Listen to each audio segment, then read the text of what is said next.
Okay, guys, good morning. So, my name is Samir, and I'll be a faculty for this ADB. And when it comes to my experience, I'll just walk you through. I have around 10 plus years of experience in IT and on the clouds since the past 3 years. I'm working onto this cloud technologies. Okay, that's it. Working in some corporate. Okay, so guys, let us start with this now. So what is, before we go ahead, let us see. And guys, I want everyone to just have an interaction. So I want the session to be an interactive rather than me talking on a side. I want everyone to interact with me. Okay, guys. So let us start with this. So let us say here, Azure data engineering. What is Azure data engineering? Yes, guys, everyone, I'm audible. Please. It's audible, Samir. Audible. Okay, so now this is what is Azure data engineering. So basically, Azure data engineering is packed is a packed into the is a packed in the form of services. In the form of what is that? Services. Azure data engineering is packed in the form of what? Services. The following are the various services provided for various operations in the that is nothing but in the Azure data engineering. So the following are the services. Let us see what is a first one. What is it? You have it. We have the first one here as a Azure. Is Azure Databricks. Azure Databricks. And then we have the next one after this. We have the Azure Data Factory. And apart from this, we have the next service that is called as Azure Synapse. Azure Synapse. And next one after this, many services are there, but I'm listing few of them. Okay, so we have the Azure Artificial Intelligence, AI, or else we can also refer it as a ML, that is called as machine learning.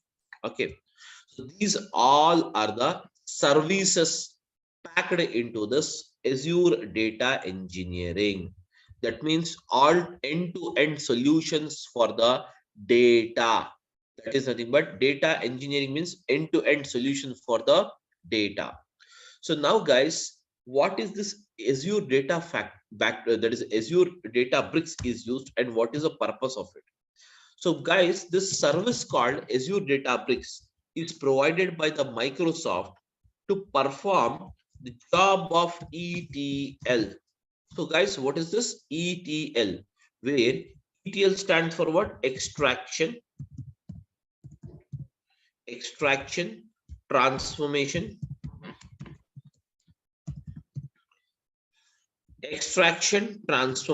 okay, guys, extraction, transformation, and loading. So the Azure Databricks is provided for Azure Databricks is a service provided by the Microsoft within the Azure data engineering for the purpose of extraction, transformation, and loading. Guys, this extraction, transformation, and loading, what it is? Let us try to understand this first. So guys, this extraction, transformation, and loading is nothing but it is a process where, guys, it is a process where data is summarized, where the data is summarized, where the data is summarized, where the data is, what is that? Summarized. And this summarized data is used for decision making. These or this summarized data is used for what? Decision making. So whereas what is this process of extraction, transformation, and loading? So this process of, guys, extraction, transformation, and loading, this process of extraction, transformation, and loading basically consists of, requires the following. What is that? Source, that means what? Source, and the next one, it requires as a target. Source and the target. Now guys, what is a source and what is a target? So basically, between the source and the target, this process of ETL is applied always. Okay, irrespective of whatever the thing you service we use it. Generally, I'm talking about the ETL. That is nothing but ETL is the process where the data, guys, ETL is the process. ETL is a process where the data is summarized. Okay, so what is the source? What is this target? Let us try to understand this, guys. Source is a place where we get the raw data. Source is a place where we get, what is that, guys? Raw data. And whereas this raw data is extracted as per the requirement in the process of extraction. This raw data is extracted as per the requirement in the process of extraction. And once the extraction means what? Picking up the data. Whereas after this process of extraction is done, the process of transformation is implemented. Transformation is the actual process where the data is converted into the required format by the customer. And once the transformation is done, guys, on the data or applied on the data is finally prepared and it is loaded. And it is what? Loaded. And where it is loaded? It is loaded into the target, that is called as a destination. Getting my point? Now guys, this is a bit technical. I want to simplify it and explain it to you. Okay, what exactly? Now guys, all of you are you able to hear my voice? Everyone, please come out. Yeah. So now guys, suppose you go to a supermarket to buy a vegetables. Tell me now, what are the different, that is, how many vegetables will be there in a supermarket? Let us say Reliance Fresh. You have been to the Reliance Fresh to buy the fresh vegetables. Now tell me, how many vegetables you have it? You will be having many, almost all vegetables you will have it. Am I right? So now guys, tell me a answer now. Do you purchase all the vegetables or you will purchase only those vegetables which is required for you?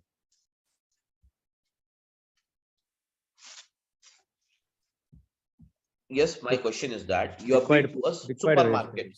Yes, guys, you have been to supermarket and that is more supermarket, or you have been to a that is Reliance Fresh, where you can find many vegetables. Are you going to purchase all the vegetables or some of the vegetables? Only required vegetables will purchase. Required. That means before leaving, you will decide what curry has to be cooked. Based on that curry, you're going to buy the vegetables. Am I right? Some 2-3 vegetables. So now what you're doing is, suppose you have been to a supermarket and picked up some 5 vegetables out of some 100 vegetables are there. Different varieties of 100 vegetables are there. Out of those 100 vegetables, you are purchasing only 5 vegetables. Why those 5? Because that is required for the cooking process. You want to cook only those 5. Am I right? You're picked up. What you will do, once you pick up, you'll put it into your basket, bill it off, everything is done. Now you will come home.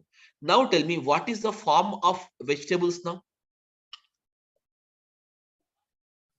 It's raw form. Yes, exactly. Very good. So the vegetables in the raw form. So now guys, what you will do, you have to eat those vegetables. as we are human, so we require to eat those vegetables, but we need to cook it. Am I right? Cook it. So what you will do, you will cut the vegetables, chop the vegetables, everything you'll do it, and then you will put it on a, that is nothing but they'll put it on a stove, and ultimately from the raw farm, all the 5 vegetables you will pour it in one that is nothing but bowl, and you will cook it.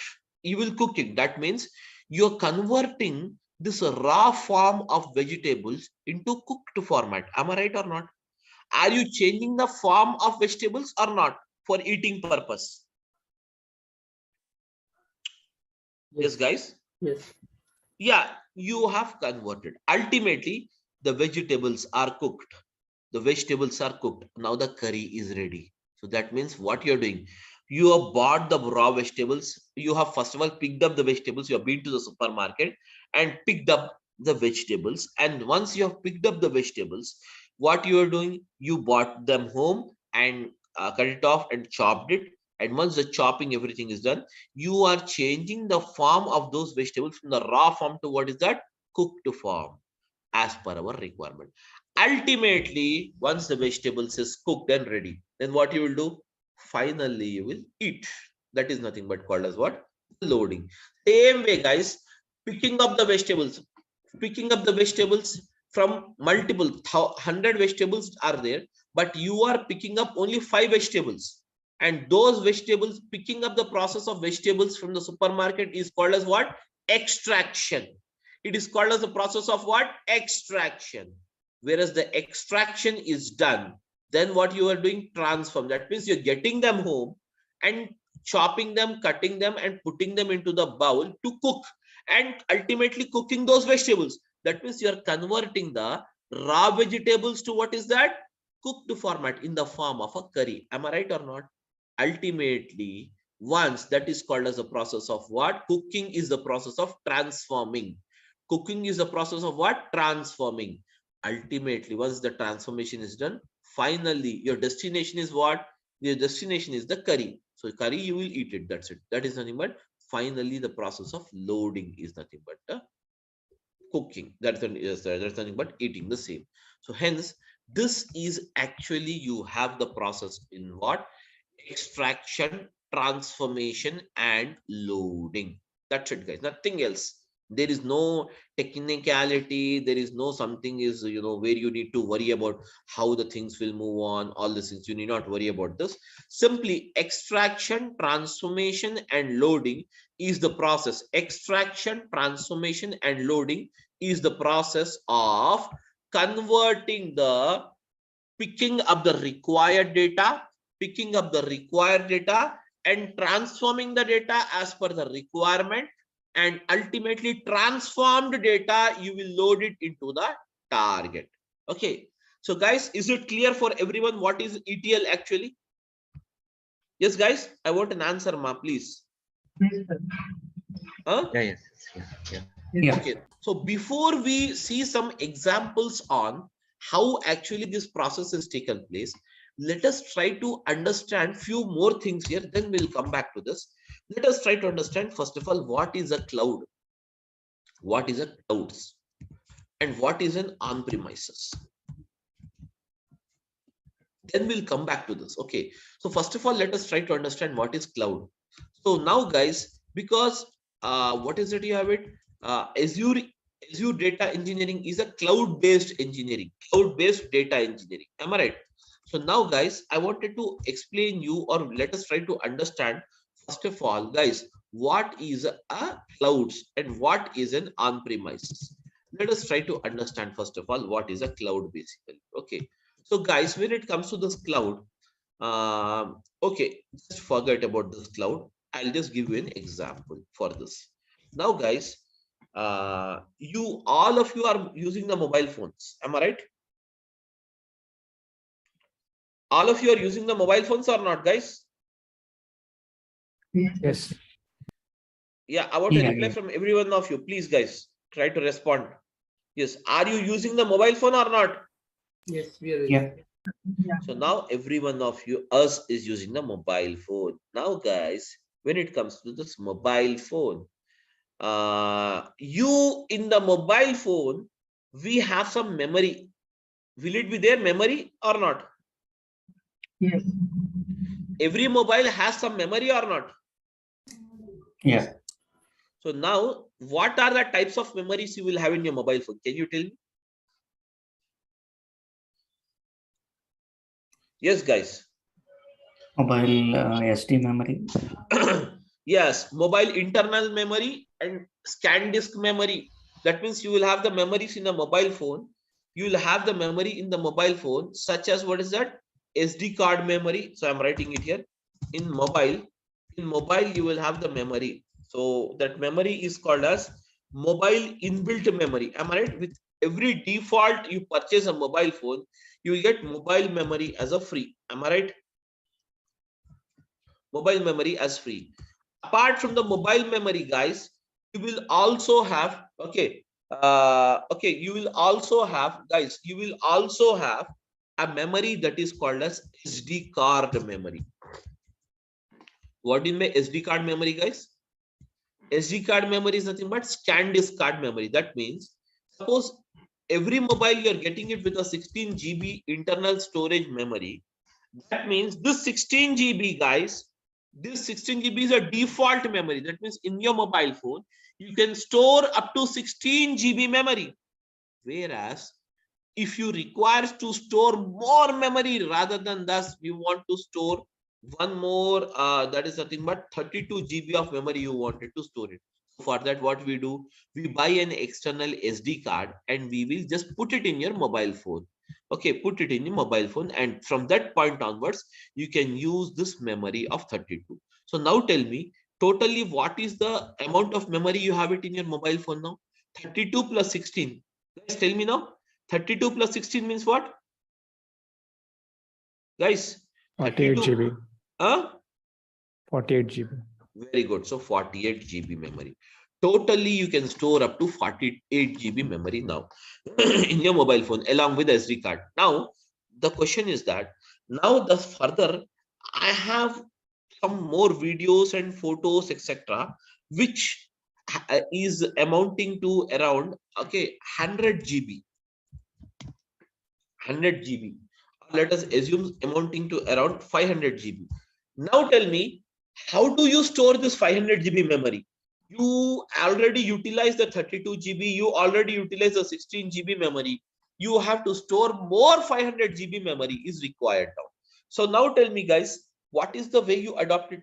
Just think generally, because we do it in the daily basis, this kind of job. Tell me now. OneDrive or Google Drive you put. Very good, very good. So that means you will now you will take the support of a Google Drive. Am I right? Google Drive. But the problem is that Google is also providing you by default 15 GB as a memory. Am I right? Huh? 15 GB of the memory by default Google is providing to you. But now you have to store 15 GB or 500 GB, guys? 500 GB. So now what you have to do? Tell me now. Tell me, guys. Yeah, please. Guys, please tell me, ma. Did you get my question? What I mean to tell you? If you get the question, just simply say yes, or else I'll repeat the question once again. My question is that, I'll repeat the question once again. My question is that now, my mobile memory already has 16 GB memory, and SD card, I have installed it. I have put some SD card and it has the 32 GB memory. Totally both the memories amounting to 48 GB. But I have some more 500 GB memory to be stored. So for that, I took the support of Google Drive, and Google Drive is providing only 15 GB memory. What is the alternative for me now? External hard disk. Huh? External hard disk. External hard disk, that is fine. Okay. But I want the data. Okay, no problem. One more way is that you can ask the Google. That is fine. That is very good. Okay. But here the thing is that you can ask the Google to increase the size. That means from 15 GB, I want 500 GB. So Google is providing, Google will provide you 500 GB of memory free of cost or they will charge something for it? They'll charge something.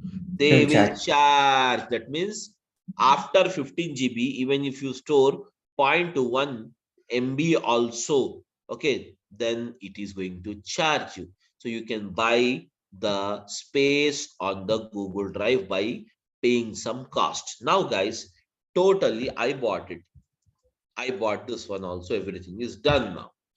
Totally, the amount of memory. What is that amount of memory I have? 548 GB memory. Totally, I have it now. Totally, how much memory I have it?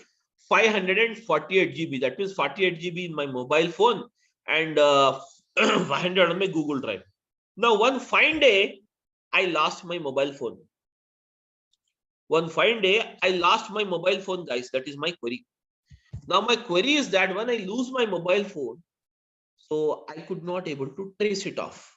Now, the question is that I bought a new mobile phone. I have to buy a new mobile phone. Hence, I bought the new mobile phone.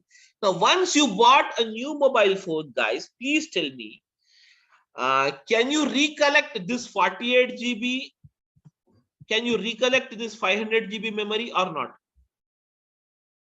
500 GB is possible, 48 GB is not possible. Yes, exactly. Very good. So we can say that 500 GB, you can recollect it by just using the synchronize option. You can just log in with your mail ID, enter the password, and in the same way, you can recollect it. But what about the 48 GB? The 48 GB memory is lost with the mobile phone because this memory is called as physical memory. Am I right? This memory is called as what? Physical memory. Physical memory. So hence I cannot recollect it.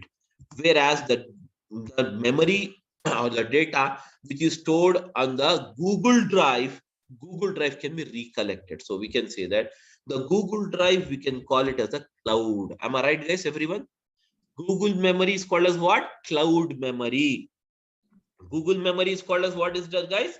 Cloud memory, cloud data memory. It is called as what? Cloud data memory. Cloud data memory.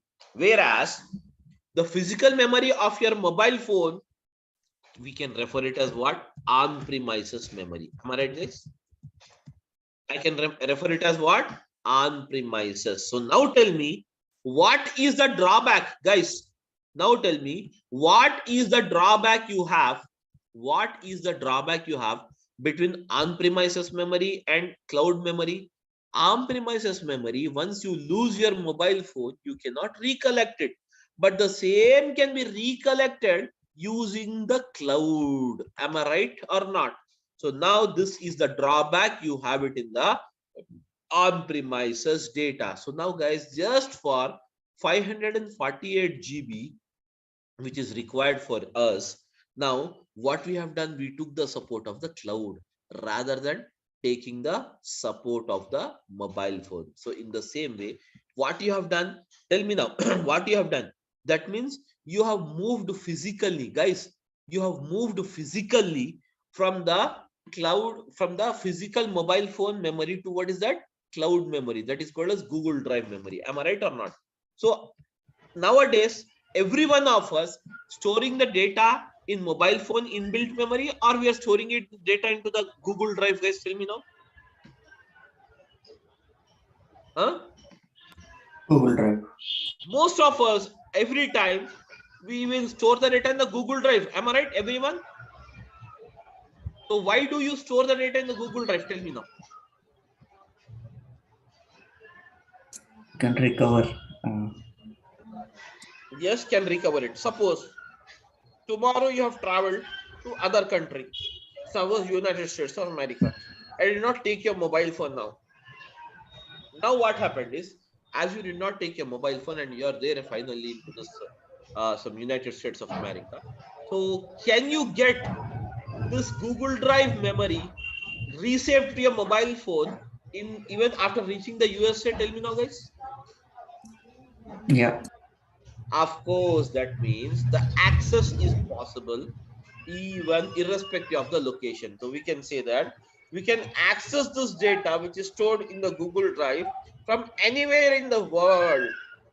Am I right? From anywhere in the world without worrying about the physical location where my data is stored. The same way, guys, tell me now, actually Google Drive is stored where? The Google Drive stores the data into the cloud environment. Into what is that? Cloud environment. So cloud environment is what? Ultimately, cloud environment is nothing but ultimately it stores the data physically into the data centers.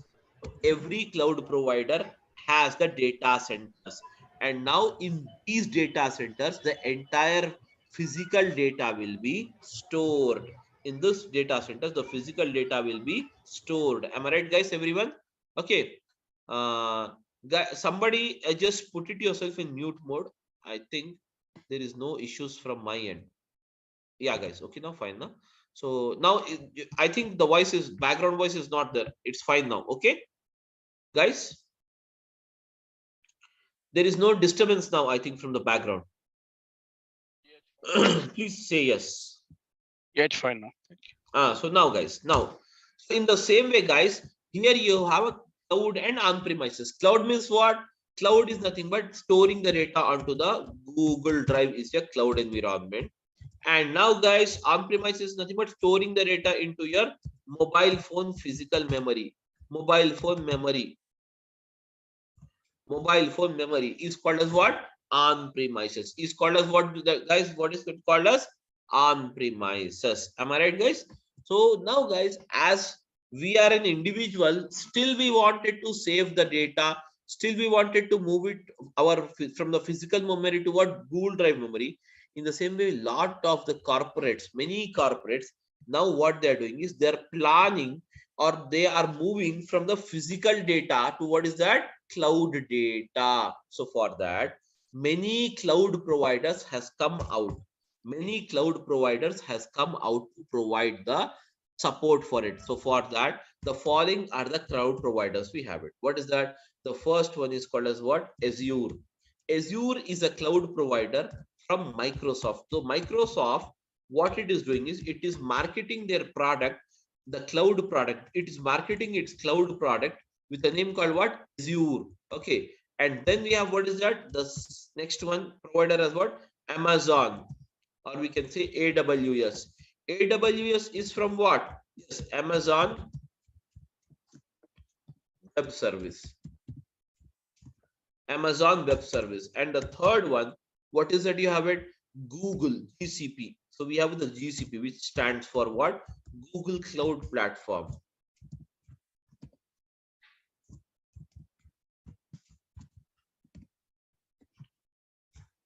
Google Cloud Platform. Okay, guys, Google Cloud Platform. Then afterwards, then we have what is that? Alibaba. This is a China-based. Okay, that is cloud provider. And now then we have what is that? We have the SAP Cloud. SAP Cloud. Likewise, then you have even the SAP Cloud is there, Oracle Cloud is there, etc., etc., etc. These are all the cloud providers. But whereas the market leader is the two or three, first three are the market leaders. And number one is the Azure. Number one is the Azure in providing the cloud services. So now, guys, these cloud services are basically classified or divided into three categories. These cloud services are basically classified or divided into three categories. What is that? First one is called as what? EAS. EAS means what, guys? EAS stands for what? Infrastructure.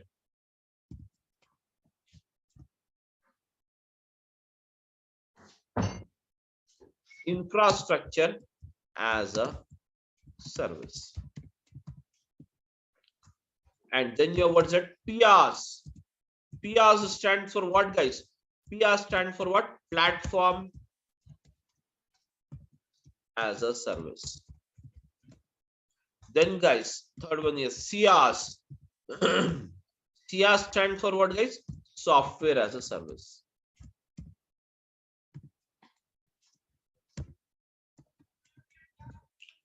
Software as a service. Guys, these are the three different services provided by the cloud providers. That means IaaS as a service, PaaS as a service, and CaaS as a service. These are the three categories of services provided by the cloud providers. Getting my point? So now entire cloud service is classified or built according to these categories: IaaS, PaaS, and CaaS. Infrastructure as a service means what, guys? Suppose just now we have discussed that you require 500 GB of data to be stored. That means you require what? Space on the cloud. Space on the cloud to store the 500 GB data. Am I right? So whereas this all storages, suppose you require, what is it? All the storages, how much storage you require it? 500 GB or 1000 petabyte. Okay, petabyte. So all these, okay, all these, can you see here? All this is the responsibility of the that is nothing but the cloud provider, and it provides this service in the form of an infrastructure as a service. Now guys, you require a RAM, random access memory. You require a RAM speed of let us say 56 GB. So now guys, you need not buy an external RAM, anything. Simply you need to inform your cloud provider that this is the RAM speed you require it. So he will set it for you. So you need not worry about the physical components or the physical parts now. Getting my point? Next, after this, platform as a service. Suppose guys, suppose. What is platform, guys? What is platform? Platform is generally a type of an operating system. Now guys, we are using Android as an operating system, and can you see here? That is nothing but Apple is using some operating system. Okay, so hence these are the various operating system. Okay, these are the various operating system used by the various that is nothing but various mobiles, we can say. In the same way, if at all you have a computer, so generally in the computer, what is the operating system we use it, guys? Can you tell me what is the operating system we use it in a PC, guys? Tell me now.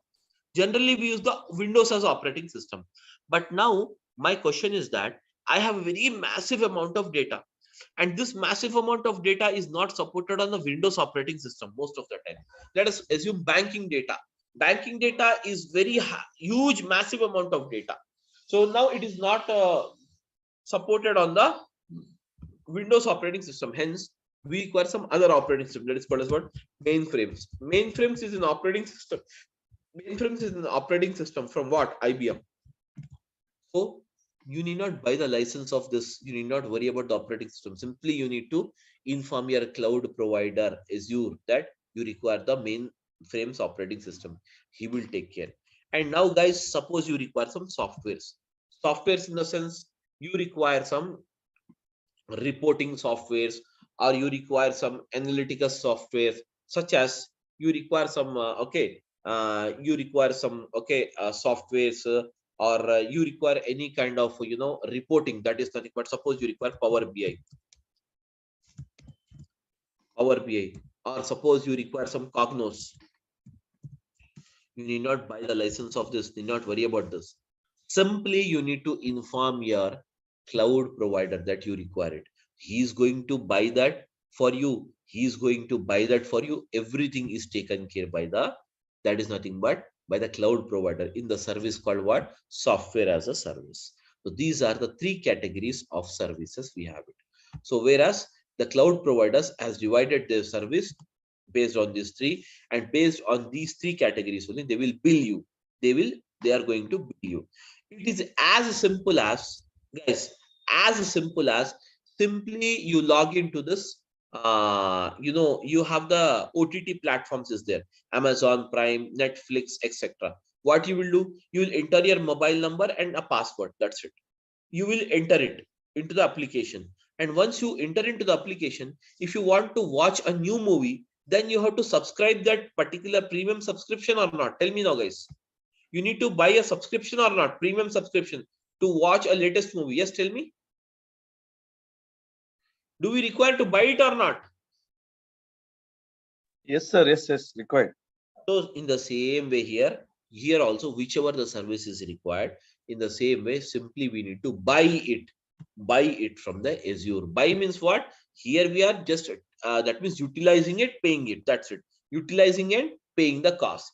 It is just like renting off, renting off. Okay, without having an ownership, without claiming an ownership, you can do your task just by paying them. Okay, just by paying them the cost of the same.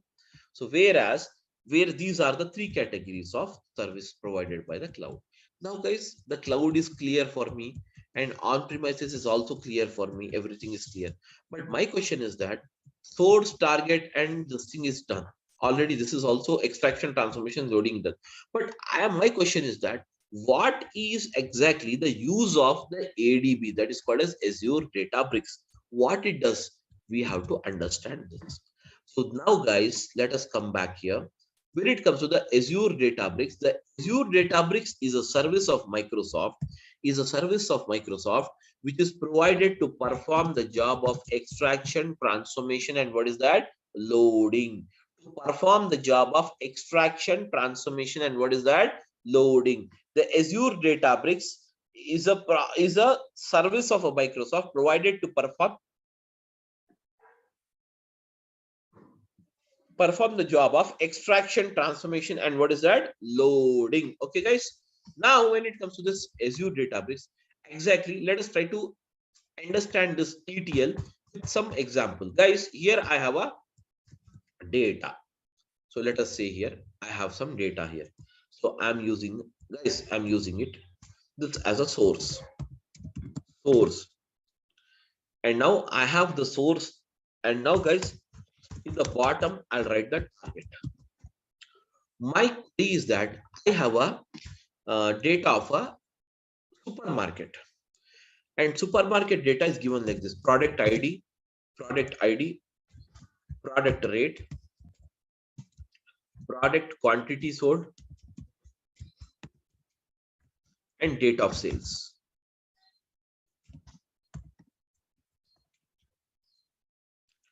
Now guys, some this you can see here. Now my query is that, guys, and here is the customer. The customer is here. The customer is here.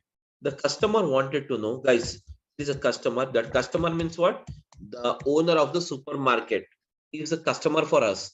This customer wanted to know what is the change in sales, or what is the sales difference on 21st of this month and 22nd of this month, whether the sales has increased between these two dates or not. He wanted to know first of all.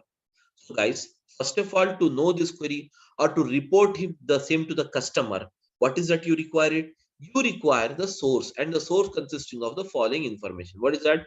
Product ID, product rate, product quantity sold, date of sales. Let us give the product IDs something like this.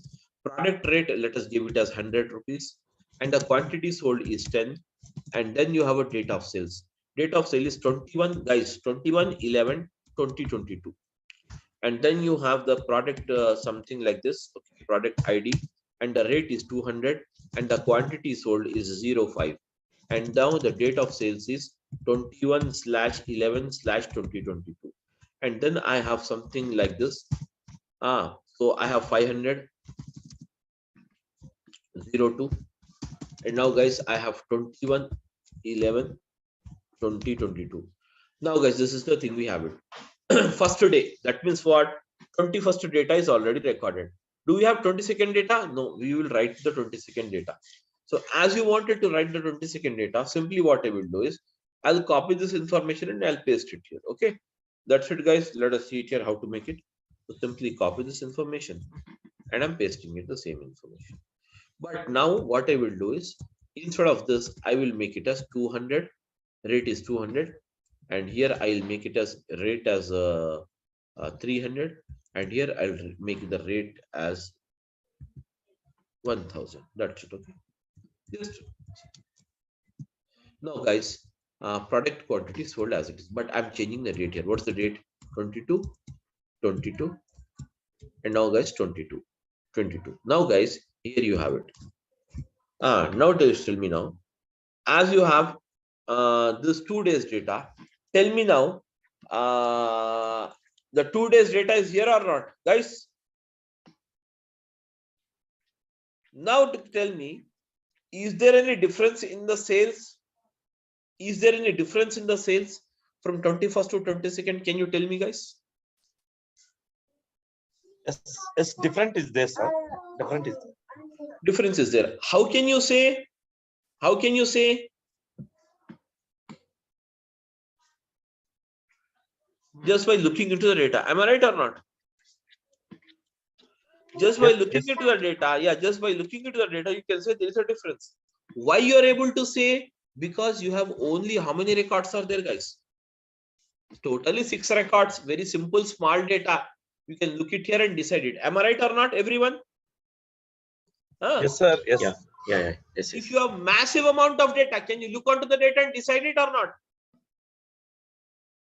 Suppose each table having some 1 lakh records. Can you decide it by looking into the records? No, not possible. Not possible. So for that, here we use the technique. What is that? ETL. Let us see how the ETL is applied here. Extraction.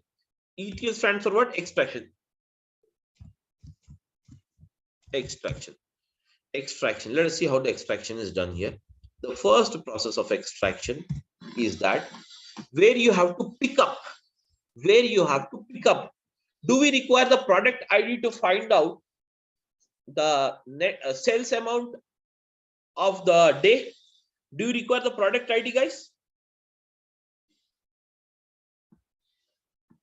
Not required. Not required. Do you require the product rate? Yes, required. Required. Quantity sold? Required. Date of sales? Required. So now, guys, I'm picking up these 3 columns. Picking up these 3 columns is the process of what is that? It is the process of extraction. It is the process of what? Extraction. Now the columns are picked up. Now, guys, next comes transformation. Picking up is done. Transformation.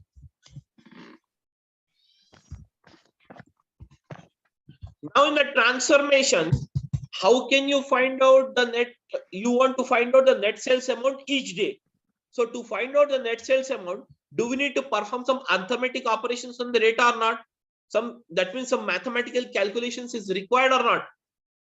Yes, sir.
Hello, can anyone hear the voice? Yes, yes. Sir, screen is not visible. Actually, he's left, sir. He's left. Maybe he's facing network issue. Okay. Shamil is not there.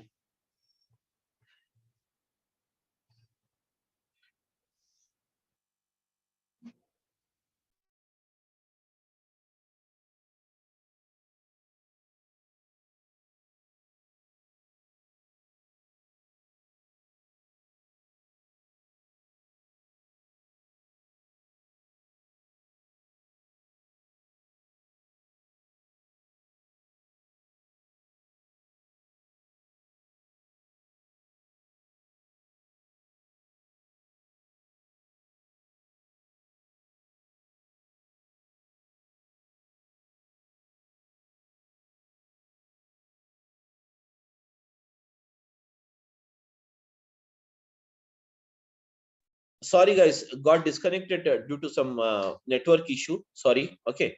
Hello, I'm audible now? Yes.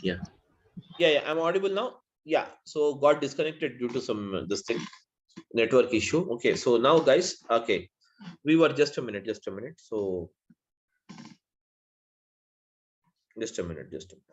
I'm just looking out for this. I don't have this host rights. Just a minute. Let me call the people to provide me the host right, because once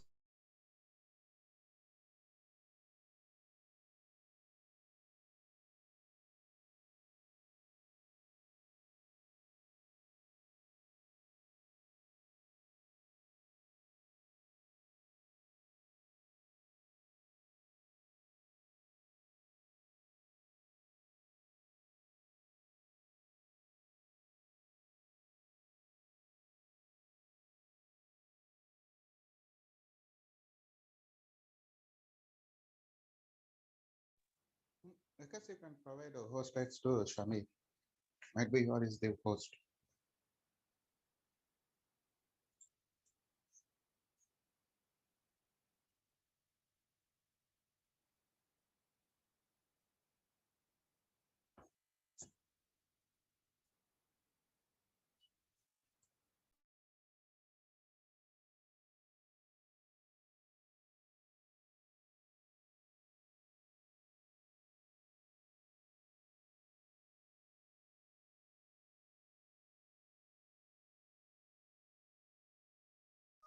I'm audible, guys. Please tell me I'm audible. Yes. Now guys, see here. So we have, what is that? We were discussing about the calculations. 100 into 10 is what is 1000. 200 into 5 is what? 1000. 500 into 2 what? Again, tell me now, guys. 1000. Now tell me, guys. You have one totally. Calculate the sum here. What is the sum? Can you tell me the sum, guys? The sum of these three is what? Yes, guys, the sum of these three is what? It is 3000. So I can say that. Can I say that here? Can you see? 3000 is the net sales amount. Am I right, guys? Am I right, everyone? So this you are doing it under the process of transformation. Now, it is done for the 21st day. What about the 22nd day? Guys, can you tell me? Please come out, all of you. Help me out in this. Yes, guys. Tell me now, for the 22nd day, 200 into 10 means what? 200 into 10 means what, guys? Tell me now. 2000. 300 into 5 means what, guys? Tell me now. 1500. Yes? 1500. Very good. 1000 into 2 means what? 2000. Very good. So now calculate the sum now. 5500. Very good. So now, guys, 5500.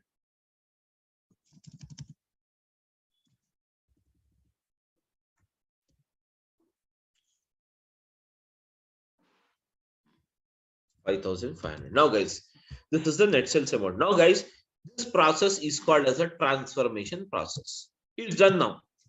Finally, you will be loading. Where you will be loading the data, guys? Tell me now. Finally, you will be loading the data into the target.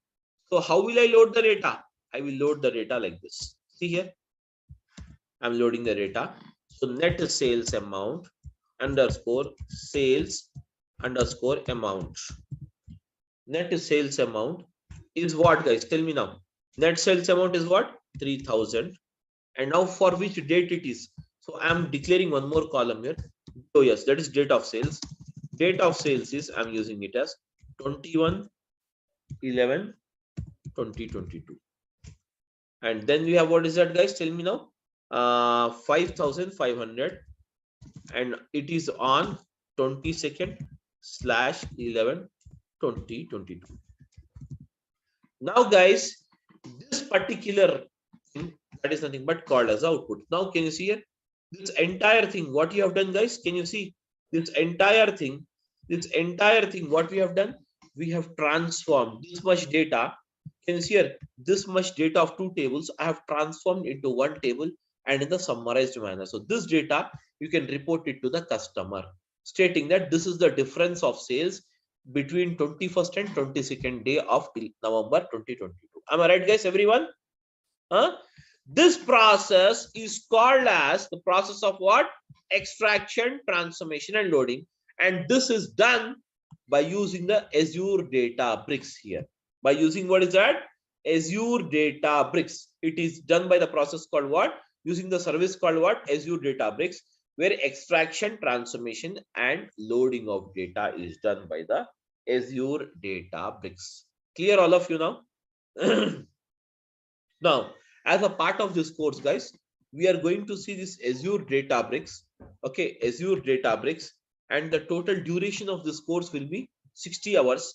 Okay, 60 hours, but it will be, we are quoting it as 60, but it will go beyond the 60 hours because we have many live scenarios we are going to look into. Okay, and that's the thing we have it. And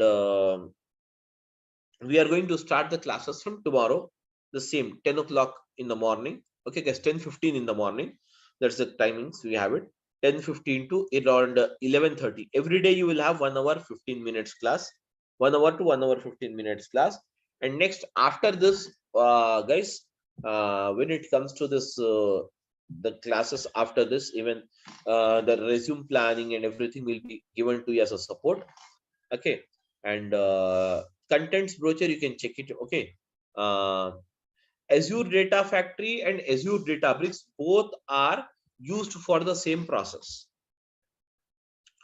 but Azure Databricks, here you can use the it is called as CUI that is called as character user interface, where you need to use different languages: Python, Scala, R, and SQL.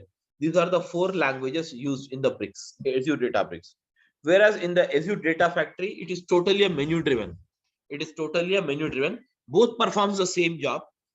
Both performs the same job, but this is a menu driven, and this is a that is nothing but the code based. You have it. Okay, so that's it about this thing.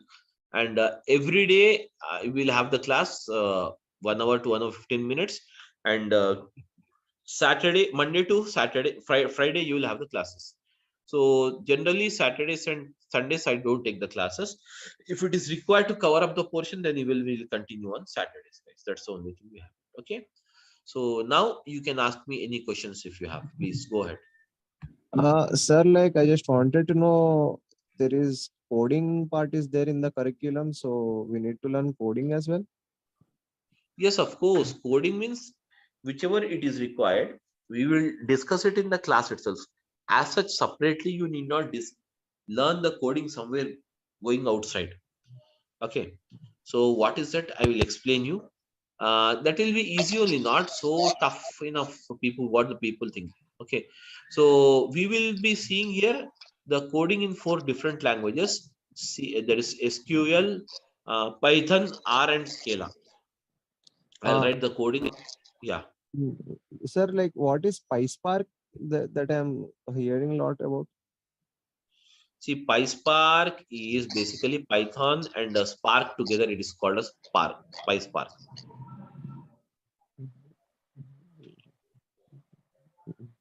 PySpark. Okay. Okay. Do we need to learn that also for ADB? Yes, of course. I will teach you that PySpark also. I'll teach. Okay. Okay. Okay. Thanks, sir. That's thank you. Any other questions, guys?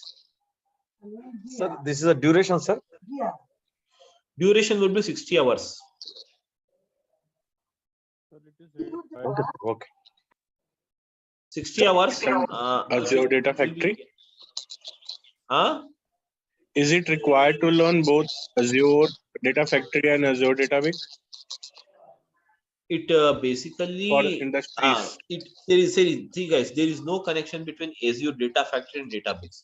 If you learn it, that is up to you. If you don't learn it, then also no problem. You can get the job individually on Azure Databricks as well as on the Data Factory. These are 2 different services you have it.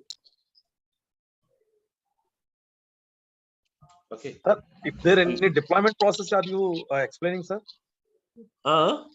Deployment processing. Yes, of course, deployment process we will see now anyways. Without the, this is all a technical subject. Yes, sir. So ADF also there, right? ADF and ADB. Okay, deployment process is required. After that, finally, classes over, right? Yes. Yes, yes, Sir, yes. is We there will any see the combined deployment. batch for both Databricks and Data Factory? Is there any combined batch? I mean, See, you will have data factory batch is morning 7 a.m. started today itself along with you. And Databricks is this time. Combined batches means these are two different services. So I teach them differently. Yes, yes, sir. Yes. Combinedly we'll see a type of a project anyways. A case study you can say, not exactly the project, case study I can see.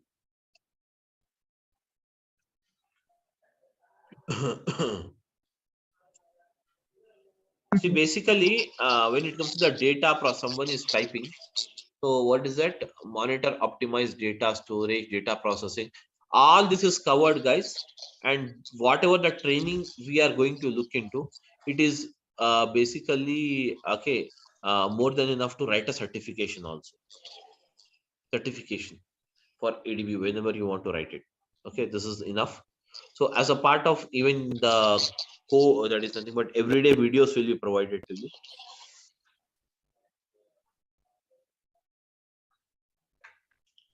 That's it. sir, Any other questions if you have? You can. any batch for the evening? Huh? Any batch for the evening? Right now, no, there is no batch in the evening. So morning batches only we have it.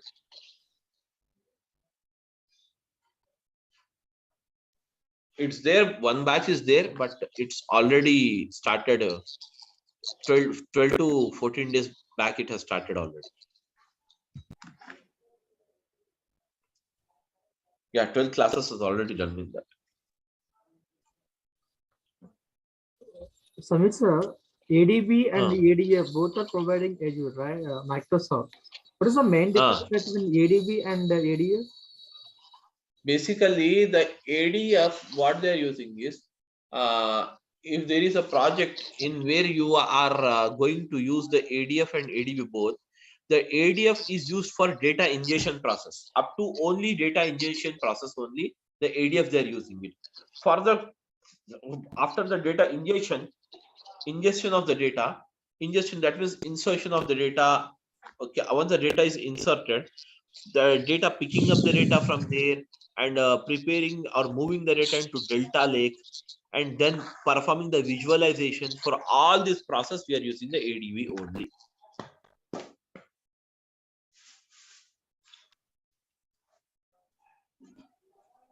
Okay, got it. Yes, any other questions, guys?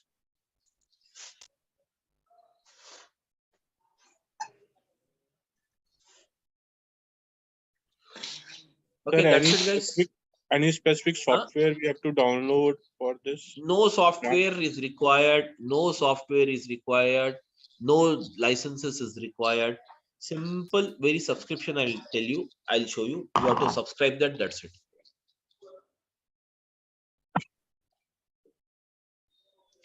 No software, no piracy, nothing is there.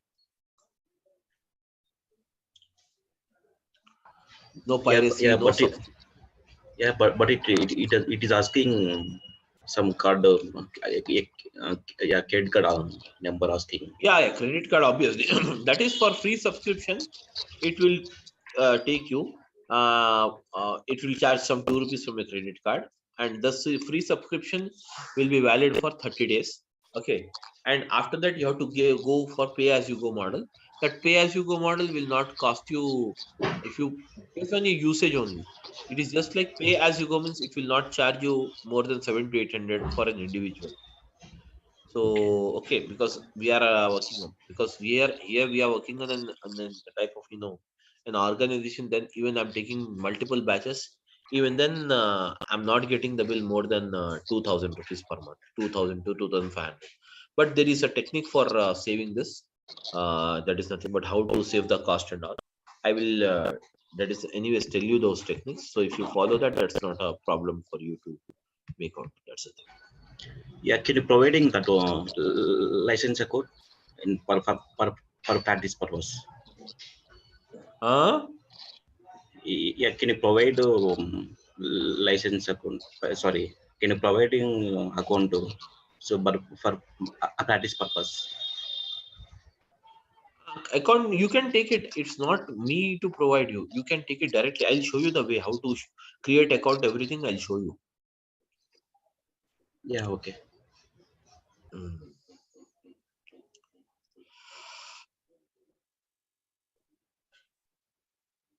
Okay, guys. Any other questions? Okay, guys. Thank you. Then we'll meet tomorrow morning at the same time. Yeah, please go ahead. Any questions?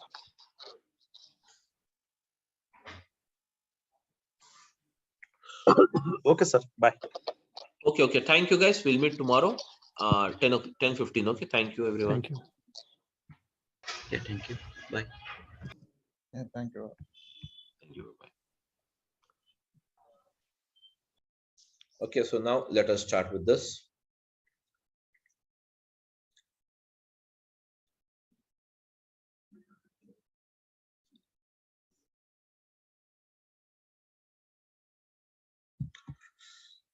Okay, guys, so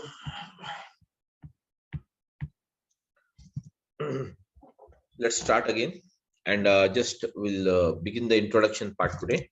So guys, we're using it Azure Databricks.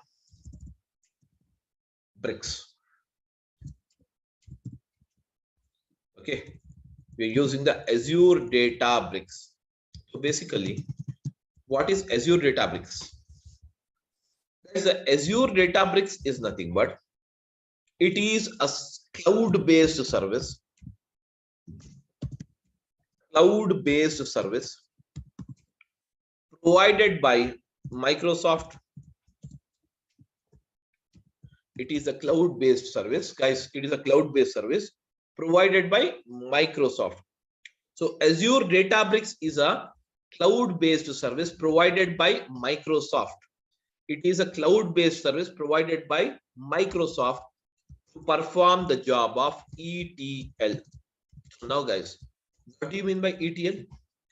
Guys, the ETL stands for, yes, the ETL stands for, already I told you yesterday, ETL stands for what? Extraction.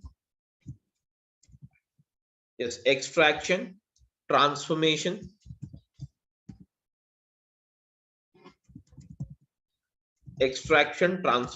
and loading. Extraction, transformation, and loading.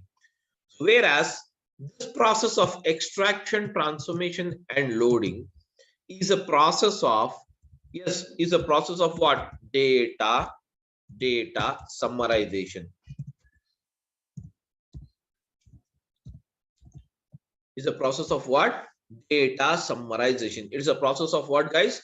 Data summarization. So extraction, transformation, and loading, this is a process of what is that? Data summarization. It is a process of what? Data summarization, wherein for the process of ETL, that is called as extraction, transformation, and loading, guys, we require the following. What is that? We require the source. First of all, source means what? The source of data. Source, guys, source. And then we require, what is it? The another one as a target. We require the first thing as a source and the second thing as a target. So now, guys, when it comes to the source, what do you mean by source? Okay, guys, what is the source of income?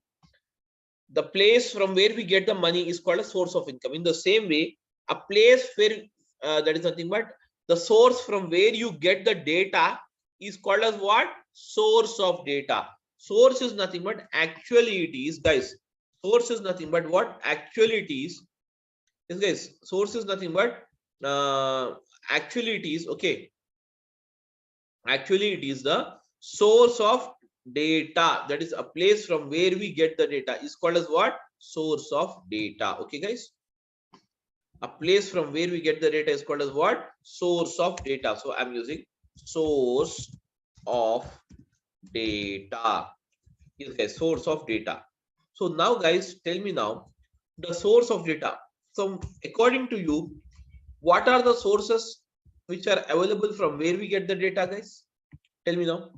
What might be the sources from where you get the data? Now, guys, for example, now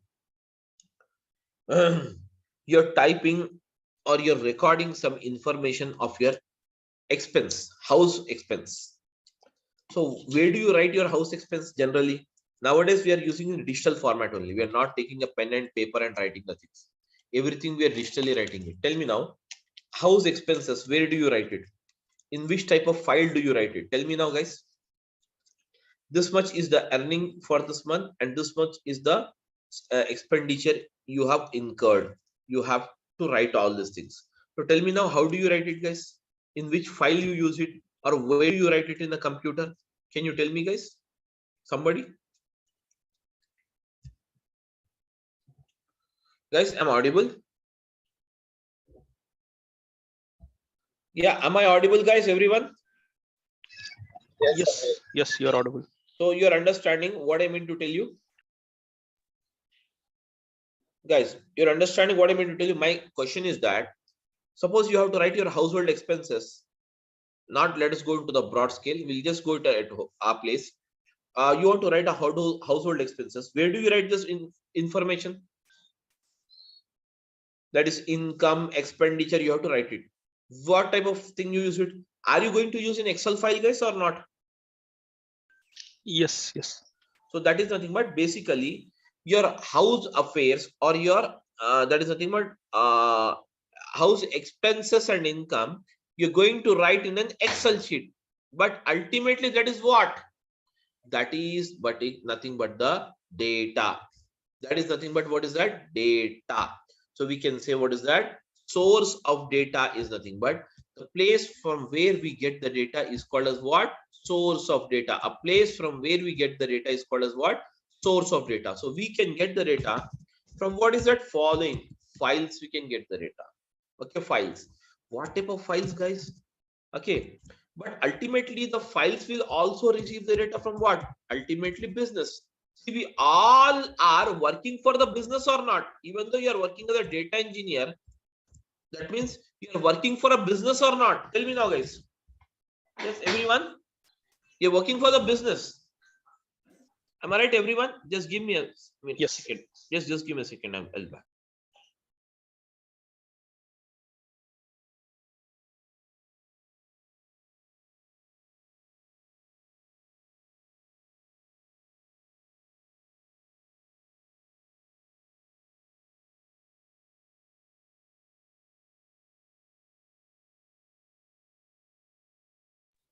Okay, sorry. So guys, we all get the data. We all work for the business only.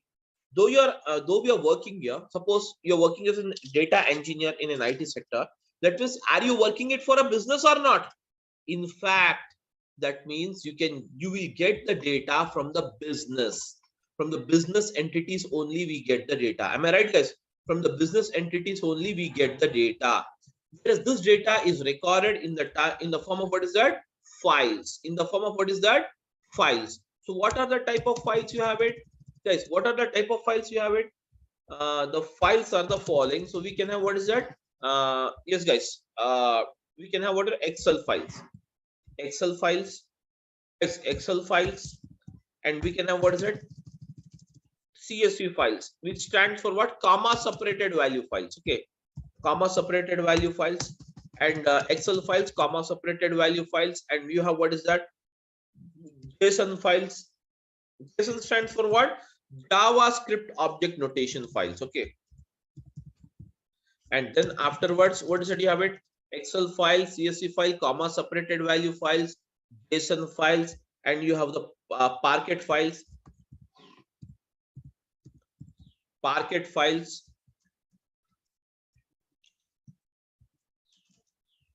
You have the Parquet files. Okay, guys. You have the Parquet files, and then you can have what? Avro files.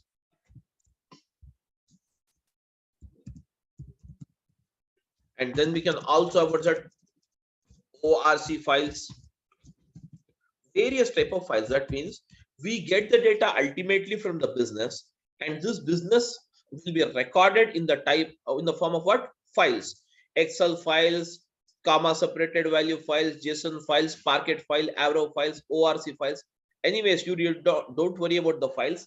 Once we get into the subject, I will explain you about each and every file. You don't worry now. Okay. So this is nothing but the data we get it. From where? From these files, what we do from these files, guys. From these files, we get the data. From these files, guys. From these files, okay. From these files, we get the data. So ultimately, what we do, we pull in the data. We pull in the data by using the process called what? Extraction. We pull in the data by the process called what? Extraction. So extraction is done. And now, guys, this extraction is done by what? By using the ADB. That is called as what? Azure Databricks. By using the Azure Databricks. By using the Azure Databricks, guys, by using the Azure Databricks, we perform the process of extraction. That means extraction of data. Extraction, the full name is what? Extraction of data only, guys. Extraction of data. Extraction. Then extraction is done. Then next, what is the process you have it? Tell me now, guys. The next process, the next level of processing is what is that? Transformation. So transformation is nothing but the ultimate requirement. Based on the requirement of the customer, you're going to change the format of the data. You're going to change the structure of the data. You're going to design a new structure of the data. Am I right? This is called as what? Transformation. And once the transformation is done on this data, ultimately the process of loading will be taken place. And loading means what? The final data, whatever you have it, will be transferred to the destination. That is called as what? Target. That is called as what? Target. Or we can say destination. We can say target, or we can say destination. We can say target, or we can say what is that? Destination. The data will be transferred to the destination. Am I right, guys? Everyone? Yes, guys, everyone is following or not? I want a reply, guys. If you don't talk, yeah, if you don't talk, I cannot understand what is your thing. Okay, so I want everyone to respond it, guys, so that I'll come to know whether you people are following or not. Okay, anyways, so this is the first. Now, apart from, guys, apart from getting the data from the files, we can also get the data from the business.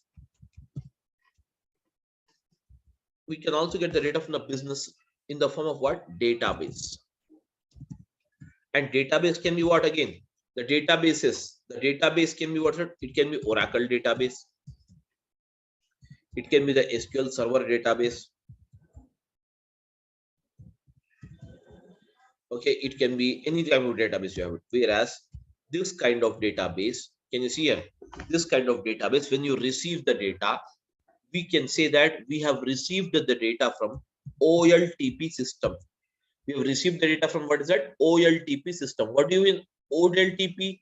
OLTP stands for online transaction process. Online transaction process. That is called as what? OLTP system. Okay, OLTP system. You will receive the data. Getting my point? You will receive the data from what? OLTP system.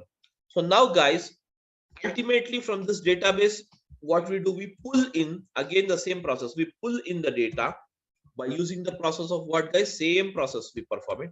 Extraction will be done. That means using the ADB, we extract the data. We extract the data. And once the data is extracted, then what we do, guys? We perform the transformation on the data. We perform what is that? Transformation. Transformation is the actual process of data summarization or loading the data as per the requirement of the client. So now, guys, loading will be done. And finally, once the loading is done, guys, once the loading is done, the loading will be done. Okay, the loading will be done into the destination. That means this is the destination.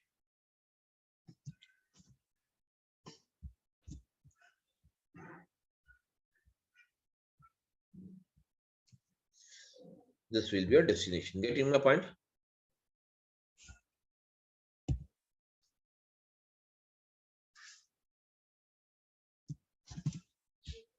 Now guys, destination.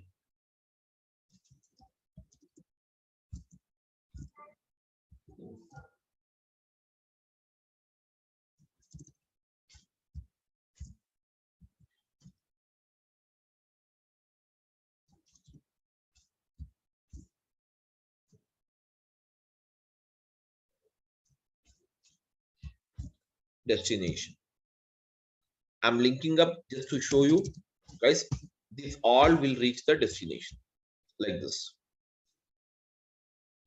Finally, the data reaches the destination. Target is nothing but guys, it is called as what? Destination. Destination. Okay, now next one. Apart from this, guys, apart from getting the data from the businesses from the data into the databases or into the files, we can also get the data. Everyone, we can also get the data, guys. We can also get the data from another way. It's called as what? From the business only. Because we all working for business, we get the data, business data only. So we get the data in the form of what? Live streaming data. Live streaming data. Such as, guys, live streaming data means what? Guys, stock market data. Live streaming data. Suppose that is India versus Pakistan match is going on. You will get the live streaming. Am I right or not? Yes, guys. That is all called as what? Live streaming data. Even the live streaming data we pull in here as it is. The live streaming data also we pull in here in as it is. And this process is called as what? The process of again extraction. We perform the extraction on this data. So can you see here? We perform the extraction on this data. And once the extraction is done, then what happens? Again, the process of transformation will become. So what is the process of transformation? Transformation is the actual process of, transformation is the actual process of what? Data summarization. Transformation is the actual process of what? Data summarization. And once the data summarization is done, guys, finally what we do? We load the data into the target. We load the data into the target, guys. Okay. So now this all data, whatever you have it, that is source data, destination data, or whatever the data you have it, finally will be recorded into the target. That is called as sync system. In Azure, it is also called as what? The destination is also called as what? Sync system. Sync. This is also called as what? Sync system, guys. Okay. It is also called as what? Sync system. Sync system. Okay. So now can you see here? This is how we get the data here. Ultimately, we get the data from what? Various sources. Ultimately, we get the data from what? Various sources. And from these various sources, what we do? We extract the data, we transform the data, and we load the data into the target. Everyone. Okay. So this, all this can see extraction, transformation, and loading will be done by using the service. Guys, this is a service. ADB is one service. ADB is one service, guys. Likewise, you can also have, what is it? ADF is the another service. Likewise, you can have Synapse as the another service. These are the various services. We can do it. Okay. Whereas, can you see here, guys? This is how exactly things works off. Okay. Here, everyone is following or not, guys? Yeah, I want a reply from all of you guys. Yes, sir. Yes. Now, next after this, now guys, next one, let us see exactly what exactly the big data is. Big data. Now, guys, what is a big data? Big data is nothing but whatever the data you're getting, this data, this is called as big data only. The data from the business, whatever you're getting, that is called as big data. So just understand, big data means not a very great concept, something, you know, where you need to get confused. It's not like that. Big data, just split it, guys. Split it. Big means what? Huge, na? Huge or massive, you can say. Data means what? Information. So we can say that huge information. You can say, what is that? Huge information, massive information, huge information, or massive information. Huge information or massive information is called as what? Big data. Big data. okay, where you have a massive amount of information, is called as what? Big data. Ultimately, we get the big data from what is it? All these businesses only. But what is that business? What are the sources you can see? Let us see for that. Actually, types of source of big data. Now, guys, types of sources of big data, types of sources of, okay, types of sources of big data. Okay, sources of big data. The first one from where you can get the big data, that is called as what? Social networking sites. Social networking sites. So what is the social networking sites, guys? Social networking sites are nothing but you have the WhatsApp, you have the Facebook, you have the Twitter,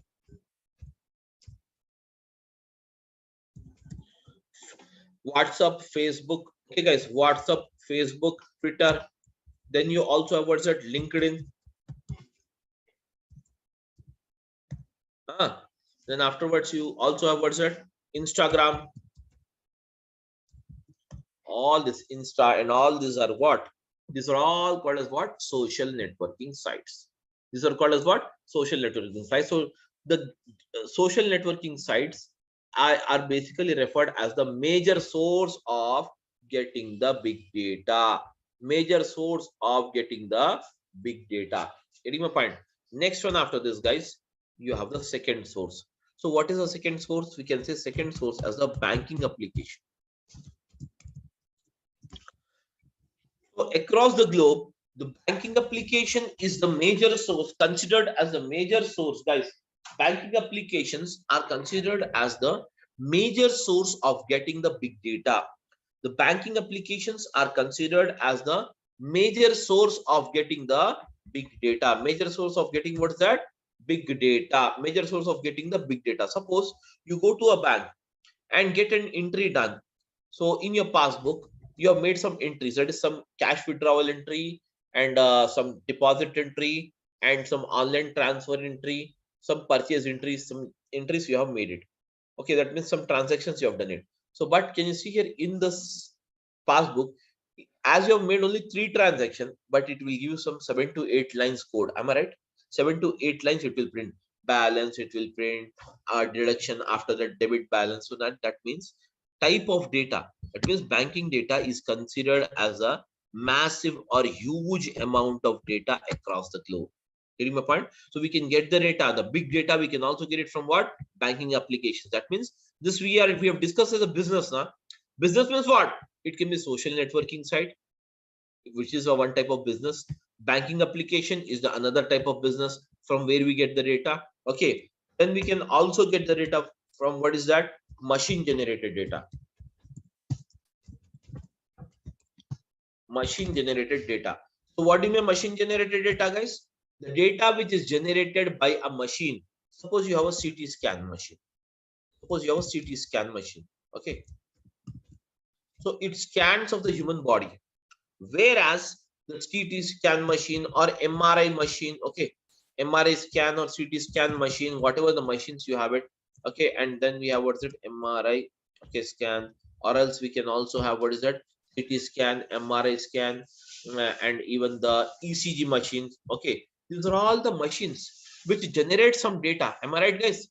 These are the machines which generate some data. Am I right, everyone? These are the machines which generates some data, whereas even these machines, can you see here, generate some data. So this kind of data is also considered as the big data. That means a massive amount. The CT scan machine generates a very massive amount of data. So that is nothing but called as what? Machine generated data. Any that is machine which generates the data is called as what? Machine generated data. That's it. Okay. Then afterwards,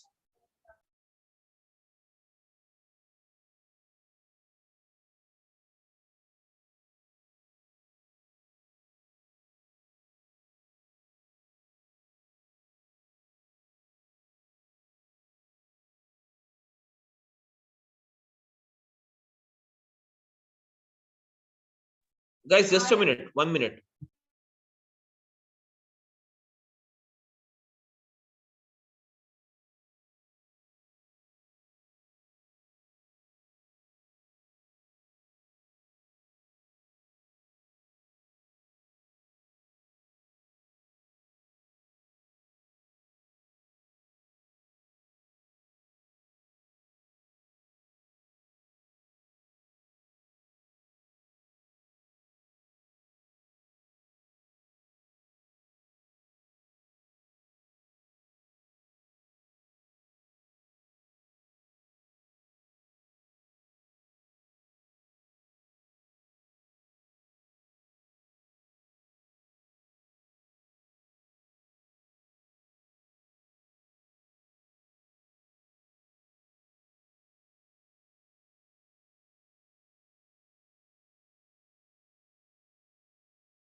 Okay, guys, sorry. So now, guys, okay. So now, guys, after this, okay. So now, can you see here? This is nothing but the can you see here some that is machine generated data. After that, fourth one, what we can consider here is okay. That is called as what? IoT sensors, Internet of Things. Okay, IoT sensors. We get the data from what? Sensors. We get the data from what? Sensors. These sensors basically measures what is that? Pressure. Okay, and then it measures the okay that is even the okay gas pressure. Okay, and then it measures even the temperature. Okay, and even the okay wind. All these are the sensors which basically measures. But these sensors, how it generates, these all will be connected to computers, to required computers. So this computer generates the data here. The data will be recorded here, and this data will be further processed or transferred to us like this. From in the files we received, we extract it, we transform it, and we load it. Ultimately, it will go like this. Okay. So now, guys, so basically IoT sensors, I can give you one example.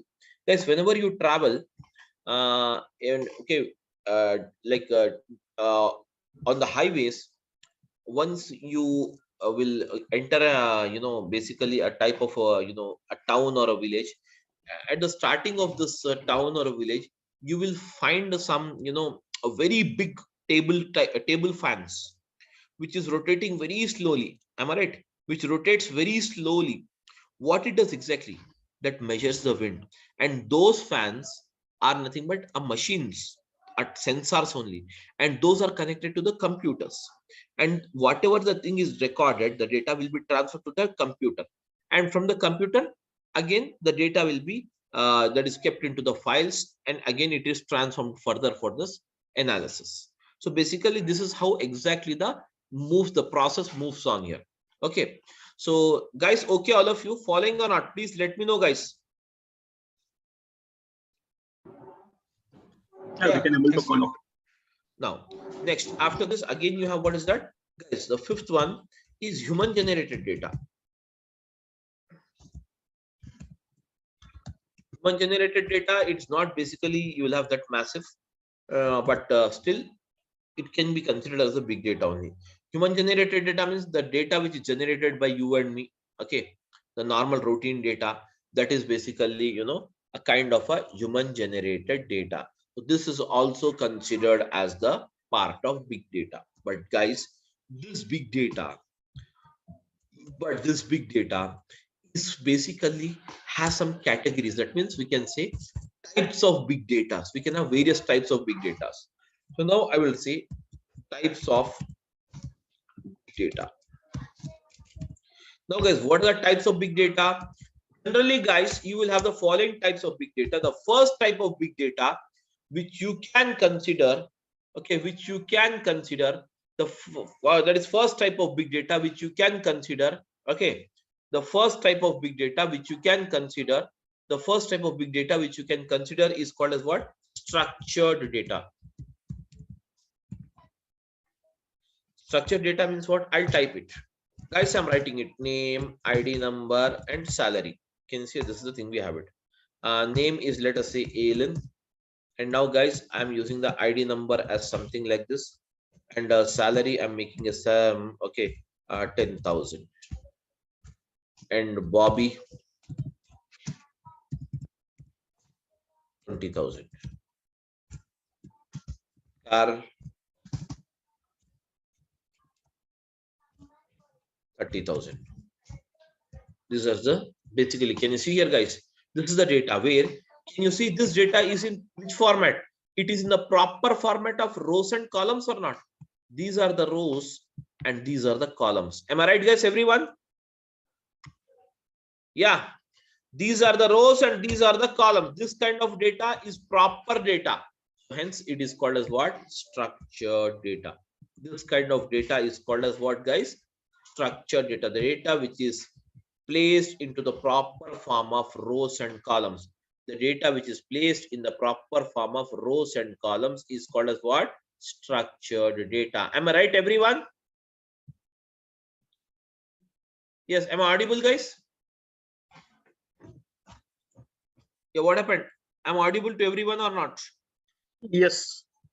So now, guys, this is nothing called as what? Structured data. Next one is what is it? You have it. The second one is semi-structured data. Semi-structured data means what? This data is purely not structured as well as not unstructured. It is semi-structured. You will have some semi-structured, such as you have the data into what's that? JSON files. For example, I'll give you the JSON file, how the JSON file looks like and how the data will move. The data in the JSON file will be given in the curly braces. Now, if at all I'm writing the first, I'm calling defining this data into JSON format, how the data will be. Let us see it here. Name under the quotes, double quotes, and use the colon, ALN. Now, guys, use a comma. After this, use it again. ID.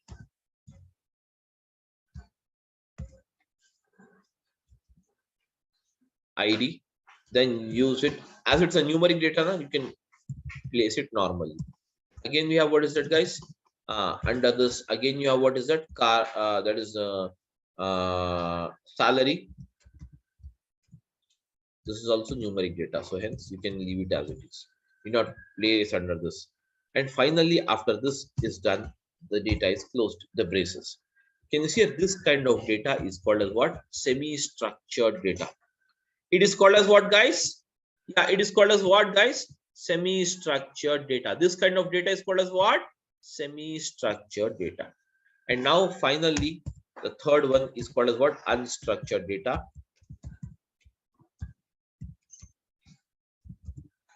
Unstructured data is nothing but guys, this unstructured data is nothing but basically there will be no particular structure, such as the photos in your mobile phone, the videos, the chat history, and the voice notes. All these comes under the unstructured data only. There is no proper structure for it. Okay, there will be no proper structure, guys.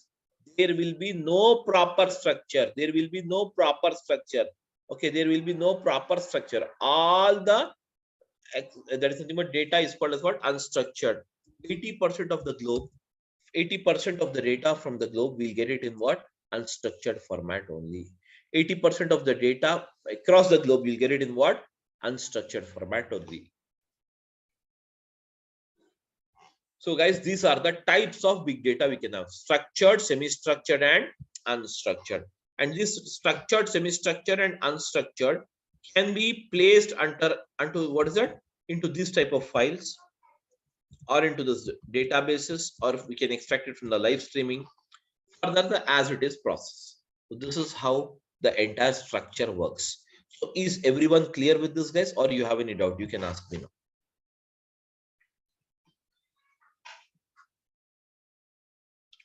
Yes, guys, tell me.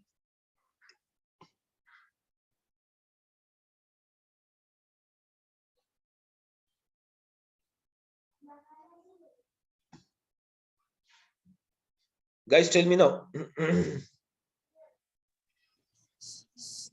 No, Samir, no doubts as of now. Okay. So this is how the things works off. Okay, guys. That's it. So for the day, guys, that's it for the day.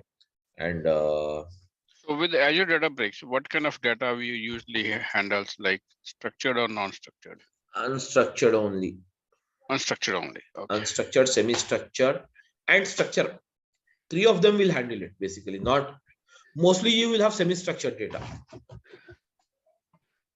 Okay, thank you. That's it, guys. So this is the thing we have it. Please go ahead now.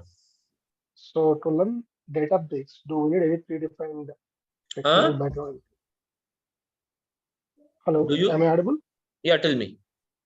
Yeah. No, I'm just asking, what are the prerequisites to learn this Azure database? See, I don't have any basically, background in the field. yeah, prerequisites is that if you know the Python, or if you know the R, or if you know the SQL, that is very well. You can just, you can just understand the code, what you can do. If not, also I will explain you, and you have to put your efforts much on that, because this is basically a purely type of a technical job where you have it. What we are doing in Databricks. If you don't want the amount of coding, you don't need actually the coding. Simply you can go with the ADF rather than going with the ADB. Okay, so I'm basically ETL background. Okay. Yeah. So what do you suggest? Should I go for ADF or ADB? I'm not really sure. And I would like to You're basically technical. You're from technical background or non-technical, or I am basically ETL developer, Informatica developer. Then you can go with the ADB. Why not? Definitely ADB will work for you. Okay. And to be Azure data engineer, what are the services we need to know? Like to be an Azure data engineer, if you know ADF, then also you'll call as a Azure data engineer. If you know ADB, then also it is called as then also you are called as a Azure data engineer. If you know the Synapse, then also you will call as a Azure data engineer only. Okay, so either one also should be fine, that means, right? Yeah, no, I heard the reason I'm asking, I heard ADF also like something like it's an ETL tool only, and here you have mentioned ADB also ETL tool only, right? See, if you have what is the companies are doing till the job of data ingestion in a project. I'm telling you the live session, live scenario what is going on right now in most of the projects. Up to the data ingestion, ingestion means what? Extraction. Up to this data extraction, they're using the ADF. Further, for transformation and loading, they're using the ADB. Some projects. Okay. Because you have more good facilitation, or we can say good facilities, or very flexible to perform the process of data ingestion using this that is ADF, because ADF does not uses any code. It is basically a menu driven this thing. But here you will have to write the code for everything: extraction again, transformation, and again loading again. Basically, using this ADB, you can design. It is mainly focused on the visualization, data visualization. That means visualization in the sense performing the analysis on the data, etc. Okay. So my understanding is like ADF might be something like a tool based, like ETL. You can go with this ADF or ADB, anything, because already you have a technical background. You do not worry about it. Okay. And both are not, if I would like to join any training, both are not. Both means it will be very good. No issues. Okay. I'm trying to join any one of these. So what is this? Should I start with ADF or ADB? Like being an ETL. That you have to decide it. I can't tell, because you basically, I'm telling you now, if you are mainly, you think that you can manage the amount of coding, then you can go with the ADB. If you don't want the coding, because ADB is required anyways in the process. One time in one situation, you can do the job without ADF also, but ADB is very mandatory to have it mostly. So just how it's better to have ADB knowledge. You can just decide it. That's not a problem. Okay. Yeah, I got it. Thank you. That's it. Thank you, guys. Thank you, everyone. Any other questions? Sir, may I know what is Synapse used for? Synapse is totally a visualization process. It is basically called as a data warehouse of Azure. Synapse. Okay. So data visualization, analysis. I told you the analysis, data visualization, all analysis from this part. Once the data is loaded into that sync system, from here the data is picked up. And now we use a technique called OLAP, online analytical process. And using this artificial intelligence or machine learnings, all this we apply it further on this data. Whereas can you see here the machine learning, artificial intelligence, or machine learning or artificial intelligence, all this is the part of what is that we have it. The Synapse performs this job, this type of job, more focusing on the visualization of the data. So, sir, like I just wanted to know, ADF and ADB are enough to crack a job in the current market scenario? More than enough, more than enough. Synapse, see, in this particularly in this particular course, we are covering Synapse. We are covering integration with even the Snowflake I'm covering. Integration with even, you know, the Amazon Web Services. Integration with all various, you know, things I'm using up here. So anyways, you will not have anything where, you know, you need not do that. So you can do it very well. That's not a problem. Okay, so sir, ADF and ADB are enough, right? Yeah, that's more than ADF is enough. ADB individually is also enough. ADF and ADB combination, okay, if you have that, it's very good. If not, it's not like that. If you know ADF, you don't get a job. Definitely you will get the job, even if you know the ADF or not, or the ADB, that's not a thing. There is a misconception in the market that, you know, if you know the ADF, you should also know this ADB, then only you'll get a job. It's not like that. These are two different services you have it. ADF has its own functionality and ADB has its own functionality. Okay. The only thing is just the market is a bit low, so worried, that's all. Market is obviously in this November and December, the market will be low. Okay. Always, again, it will pick up after January 15th. Okay. That Thank is you, the sir. that is the every year, you know, issue you will have it in IT sector. Okay. Whether you go with the training or whether you go for real-time jobs searching, everything. But the slang will be like that. See, every batch I'll be having 50 to 60 students, but this November and December I have a less amount of students. That Okay. obvious. That it does not mean that the market is out. Of course, the flow will, you know, move. It will slow down automatically. It will pick up, because right now most of the times, you know, even in the US, this ending of the year, so everyone will be prepared for you know, Easter and everything, Christmas. So things will slow down because we are totally dependent on the all you know, the US and the UK and Europe, and you know, we're all the Western countries we're depending upon for the data, for project, everything. So obviously it will have an impact even on our life, isn't it or not? Yeah, correct. That's the thing. Okay, sir. Okay, that's it. Thank you, guys. Okay. Thank you.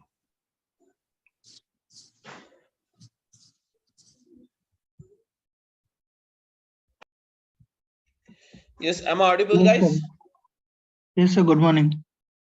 Okay, so let us start now.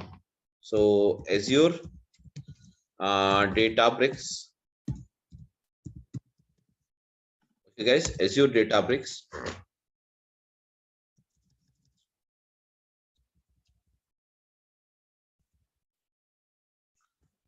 Guys, when it comes to this Azure Databricks, okay. So as already you know that, what is Azure Databricks? Azure Databricks is a, guys, Azure Databricks is a service. It is a service, guys, everyone. Azure Databricks is a service which is used to perform the job of, guys, what is that?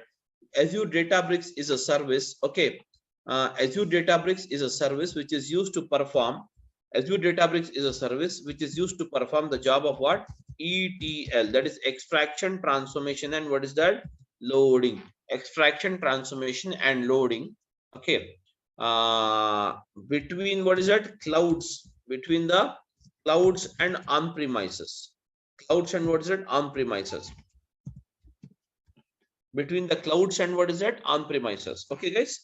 So now between the clouds and on-premises. So here, okay, guys. So when it comes to this ETL, so now, guys, ETL is what basically?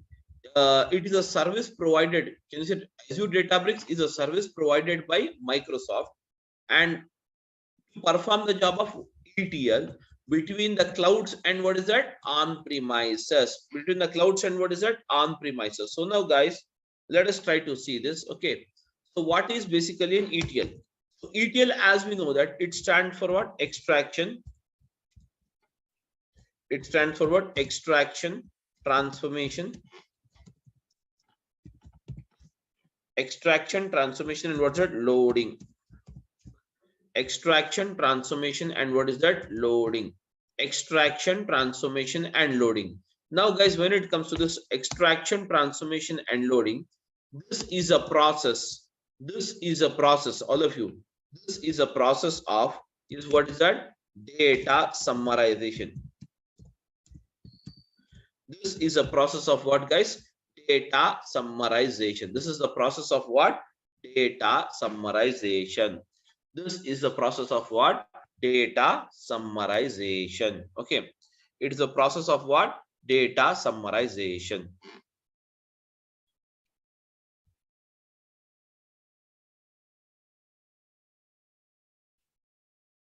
It's a process of what, guys? Data summarization. It is the process of what? Data summarization, wherein you have, what is that? Source. You have, what is it? Source data. Source, what is the data storage? What's that? You have it? Source data storage. So now, guys, source data storage or source is a place where actually we can find the data, and from the source ultimately we pass on the data to, what is that, guys? Target. We pass on the data to, what is that, guys? Target. We pass on the data to what? Target. We pass on the data to, what is it? Target. So can you see here we have, what is it? Source. Source means what? A place where we can find actual data. The place where we can find, what is that, guys? Actual data. All of you following, please? Yes, guys.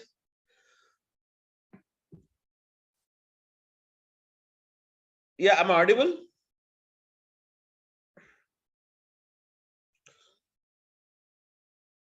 Yes, sir. Yes, sir. Okay. So now, so we have, what's it? Source. And source is nothing but what? A place where you can find the data. So now, in the source, we can get the data in the type of what? Files. Or else we can get the data in the form of, what is it? Databases. Or else we can get the data in the form of, what is it?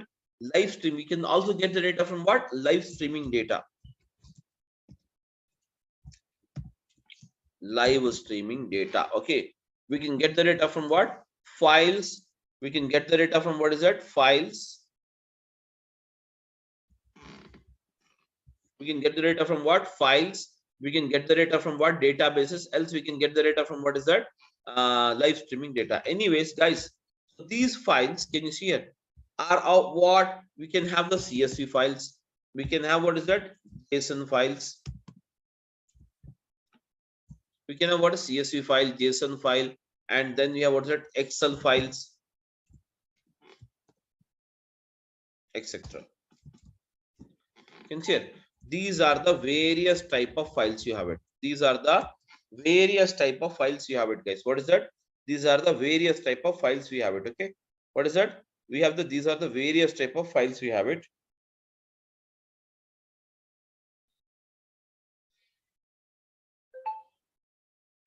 Okay, guys. So these are the various type of files you have it. So what we do is ultimately we pull in the data. We pull in the data into this ADB, that is called as Azure Databricks. This is called as what, guys? This is called as what? The process of data ingestion. It is called as what? The process of what? Data ingestion. Okay. So then once we pull in the data, what we do? We perform the process of, so pulling in the data is the process of what? Extraction. And once the extraction is done, guys, and once the extraction is done, then you will have, what is it? Transformation. Then you will have what? Transformation. Transformation is what? Transformation is the process of, actual process of data summarization. And once the transformation is done, finally what we do, guys? Finally what we do? We perform the loading. We perform, what is that? Loading. So now all together, loading where? Loading the data into the, yes, guys, loading data into, what is it? Target. That is called as destination. Destination or target. Getting my point? So this is how we can make out using this. Or in the same process, even if you have, can you see the data access to be accessed from the database? So what we do? We using this ADB, that is Azure Databricks. We pull in the data, And now again the same process, that is called as E. Again, then you have what is it? T. What did you have it? T stands for transformation. Again, finally we put the data into what is that? Loading. Okay, what is it? Loading is a final process. And loading the data into what is that? Destination. So destination is what? Destination is the actual target. Destination. Guys, destination is nothing but the actual target you have it. Getting my point, all of you? So these are the, and now even from the live streaming, if at all you want to pull in the data the same way, what is it you have it? We use the ADB. We use the ADB, okay, Azure Databricks. And then what we do? We use the, again, what is it? Extraction.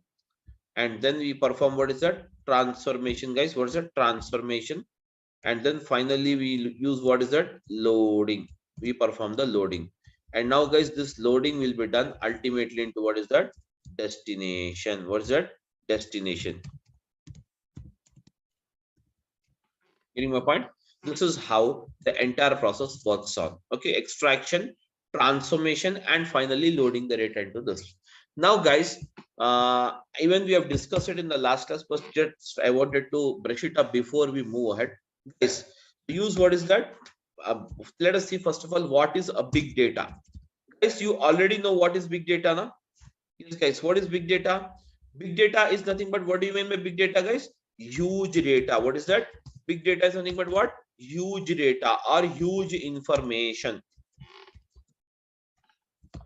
Huge information is called as what? Big data. What is that? Huge information is called as what? Big data. Guys, huge information is called as what? Big data. So now, guys, big data. So what are the sources of getting the big data? Can you just tell me, guys, from where you can get it? Yes, any idea?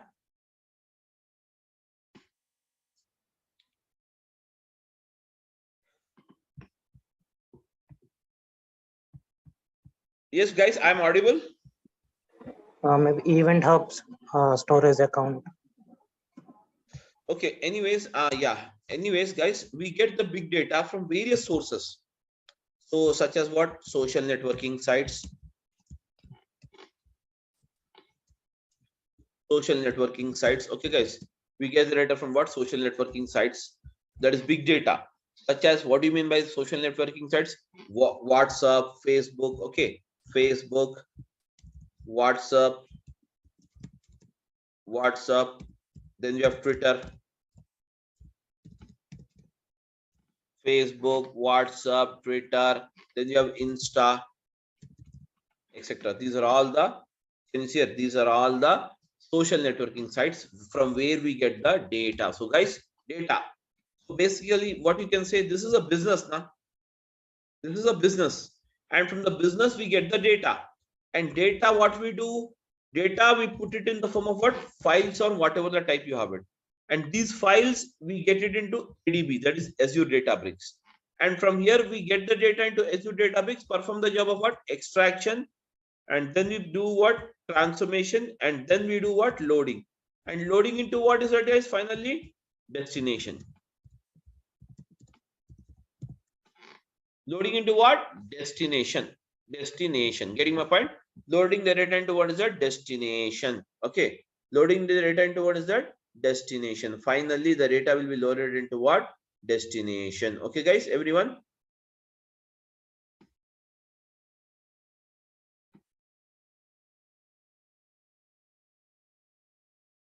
Yes, am I audible to everyone or not? Yes, sir.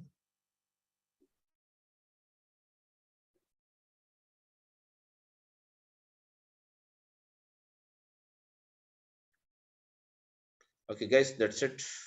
So now, next, apart from this, we can also get the data. Yes, we can also get the data from what? Social networking sites. We can also get the data from what? Banking applications. We can also get the data from what? Banking applications. So what in the banking applications, we can get the data.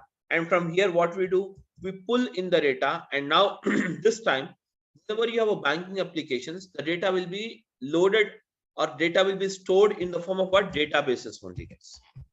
From the databases, what we do, we pull in the data, guys. We pull in the data, again the same process. What is that? Using the ADB, Azure Databricks, we perform the job of what? Extraction, transformation, and loading.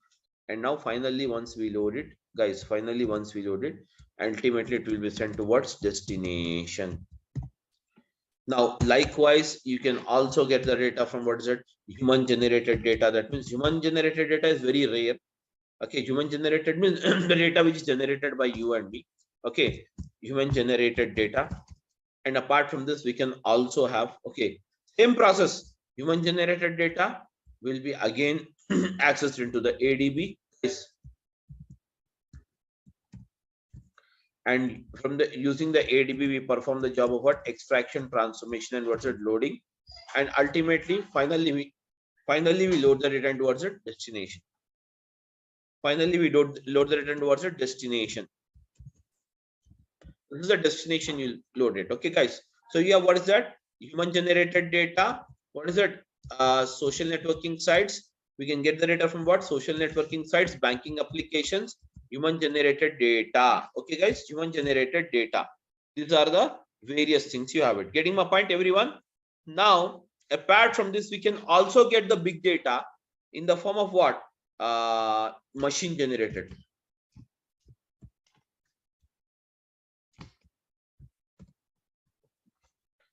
Guys, machine generated data. What is machine generated data?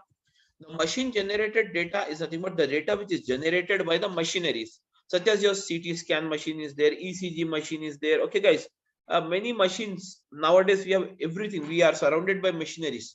So every machine, almost all every machine generates the data. Getting my point, everyone? Almost all every machine generates the data. So now, guys, every machine generates the data. So now every machine generates the data. Okay, so whereas those generated, that is nothing but whenever the can you see here, the data is, can you see here, whenever, can you see here, whenever you have that is nothing but any kind of machine generated data is there. Okay, any kind of machine generated data, any machine generates the data, that data, guys, will be recorded. The data will be recorded into what is that? The following. What is that? It can be in the form of what? Live streaming, databases, or files. That means live streaming is a process where you get the live data. So such as, what is that you have it now? ADB. Again, the same process, ETL.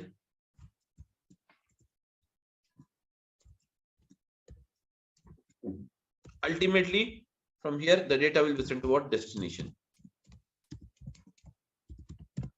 Destination. Now, guys, okay, these are the various, that is nothing but sources of getting the big data. That is social networking sites, banking applications, human generated data, machine generated data. Okay, live streaming data is nothing but just like your stock market. You'll be getting the stock market data. Okay, leave about stock market, guys. Live streaming data is more similar, I can tell you. Cricket match, we all must be watching the matches, am I right? In that you will have live score, na guys? Live score, that is called as what? Live streaming data. Getting my point? That is called as what? Live streaming data. Okay, guys, so now anyways, we can capture even the live streaming data and perform the job here. So now, guys, this is the thing you have it. So now, after all these things are completed, now guys, this data, we get the data here. What we do, we get the data from what's it? Files, etc. into the ADB. And now ADB, from ADB perform the job of what? Extraction, transformation, loading. But here in ADB, where the data is stored, the data is stored in ADB in the following storages. So we can see that storages in Azure means what? The following are the storages which we require it to store the data in Azure, guys. If you store the data in Azure, you can use it anywhere, guys. You can use the data anywhere, guys. You can use the data anywhere. That means you can use the data in that means you can use it by using the ADB. You can using the data by whenever we use the Synapse. Even if you're using the ADF, Azure Data Factory, also if you're using it, we can use the storages as it is. Okay, it is just like common storages. What we can say is commonly used storages, guys. Okay. Commonly used storages. Okay. Yeah, guys, I'm audible. Yes, guys, I'm audible. Yes, sir. So now, Yes, okay. yes. So now, commonly used storage. What are those storages? Let us try to see this now. The storages. So first storage, I'm writing it here. Azure blob storage. Second one is Azure Data Lake Gen 1. Third one, Azure Data Lake Gen 2.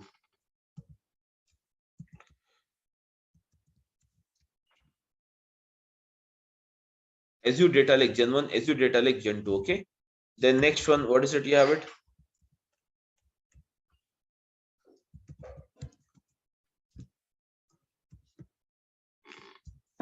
Azure Data Lake, or sorry, Azure, okay, SQL database. Then you have what's it? Azure Cosmos DB. That means this is called as NoSQL database, guys. It is called as what? NoSQL database. Getting my point, everyone? This is called as what? NoSQL database. Following everyone, guys, please. This is called as what? NoSQL database. And afterwards, we can have the next one. What is it? Azure Elastic Pools. Can you see here? These are the various storages you have it. Wherein, out of all the storage, this storage is going to retire in 2024. Hence, we cannot create only this. Rest of all we can create and we can use it. Getting my point? Hence, rest of all we can create and we can use it. Only this storage you cannot create it, guys. That is called as what? Azure Data Lake Gen 1. Azure Data Lake, what is that? Okay, guys, Azure Data Lake Gen 1 you cannot create it. Rest of all you can create it. Now, in Azure totally you have 90 plus storages. How many? 90 plus storages are there. Now, guys, I'll show you the storages, how the storages appears. So these are the, I'm just go to the portal, take a portal. I'm just sharing the screen here. New screen, I'm sharing it, all of you. How to begin here? How to start? All of you. Yes, guys, I'm audible, guys. Please come out, all of you. Yes, sir. A portal, can you see here? Just type it here. Portal.azure.com. Portal.azure.com. Use a web page directly called portal.azure.com.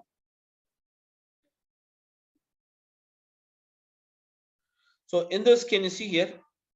You have a storages. So for seeing the storages, guys, click on more services. Click on the more services.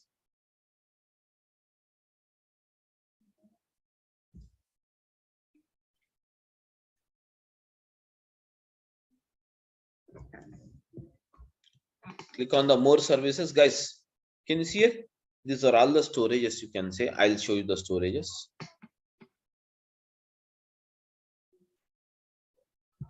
Can you see storage? These are all storages only. Storage accounts, recovery service vaults, data lake Gen 1, storage, okay, sync service, Azure Stack Edge, Azure Data Box, okay. Then you have that data shares, HPC caches. All these are the storages you can use it, okay. That means you have 90 plus storages are there which you can use it.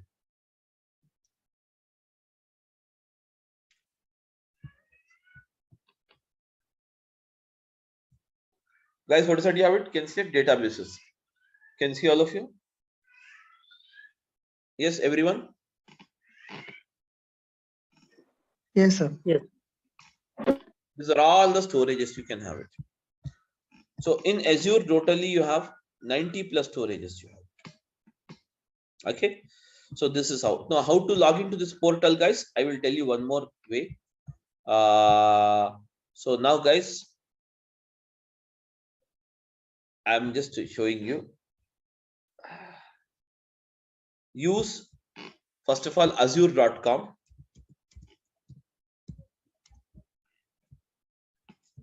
First of all, use the azure.com. Once you use the azure.com, guys, get your free account, you'll get it. First, click on this. Try Azure for free, getting started. Click on getting started or try Azure for free. And you can select getting started. Can you see here?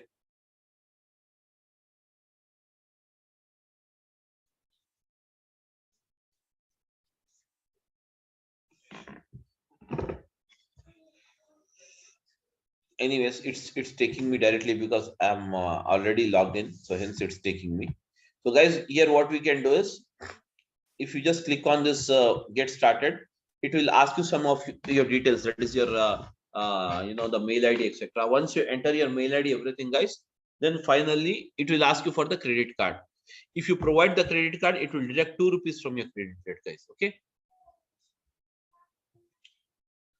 Okay, guys. So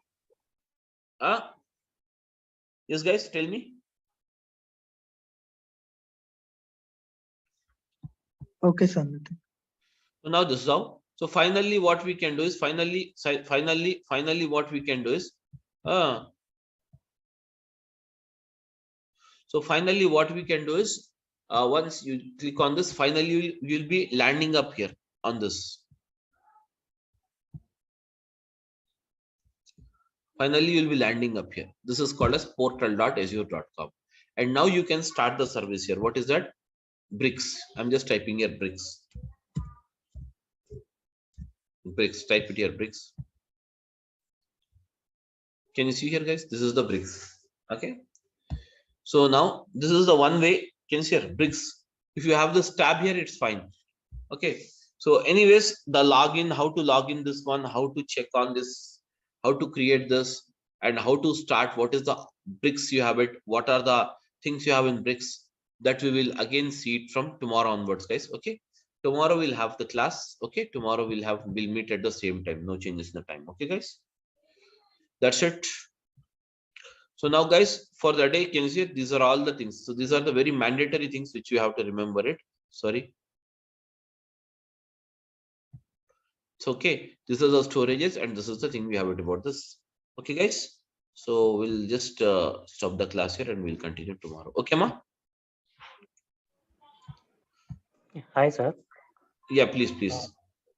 Sir, is there any chance to modify the timings? Modifying in the sense? It will start at 10:15, right, sir? So, we can shift it to maximum 10 o'clock, not beyond that. Because already I have one batch at 9 o'clock. Oh, okay. Because I'm interested to join the session, sir, but because of office, the timings are not suitable for me. So that's why. Is there any chance? That's why I'm asking. Let me check. Let me check and update you on this with the management. I'll check. Okay. I'll check and tell you on this. Definitely. Yes, sir. Okay. Thank you. Anyways, tomorrow we'll meet at the same time. Okay, guys. So we'll just meet at the same. Now I'm stopping the class. Okay. Thank you. Thank you, sir. Thank you.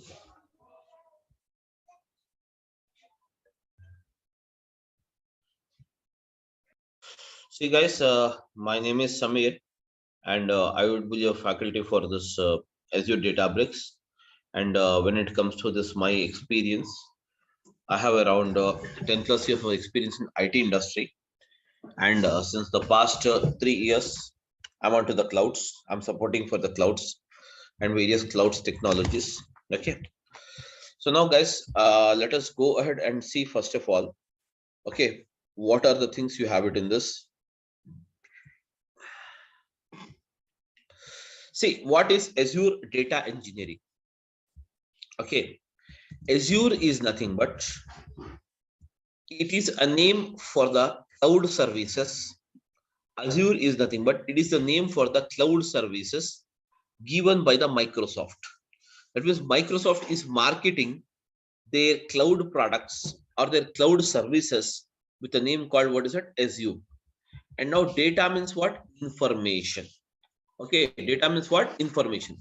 For the services called engineering, for this engineering services, they are using the Azure Databricks. Apart from this, they are also using the service called what? ADF, Azure Data Factory. They are using the service called what? Synapse. Okay, etc. And Synapse, and then we have the artificial intelligence, and then we have the machine learning. These are all the services provided for engineering service, for performing the engineering on the data. And these all are, that is nothing but these all are provided by what? Azure. So Azure is the that is nothing but a name given by the Microsoft, given by what is that? Microsoft, for marketing their products, cloud-based services, cloud-based services. Now guys, when it comes to this Azure Databricks, the Azure Databricks is nothing but this is, okay guys, everyone just have a look, and I want everyone to just interact with me so that, okay, if you have any doubt we can just clarify it meanwhile. Okay guys, so now the Azure Databricks is nothing but it is a cloud-based, okay, it is a cloud-based service. It is a cloud-based service or cloud service. It's a cloud service. Azure Databricks is a cloud service provided by Microsoft, provided by what is that? Microsoft. And now it is used for the purpose of what? Extraction, transformation, and loading. So now guys, what is this extraction, transformation, and loading? Let us try to understand this. Whereas the extraction, transformation, and loading, everyone, the extraction, that is ETL, extraction, transformation, and loading. Extraction, transformation,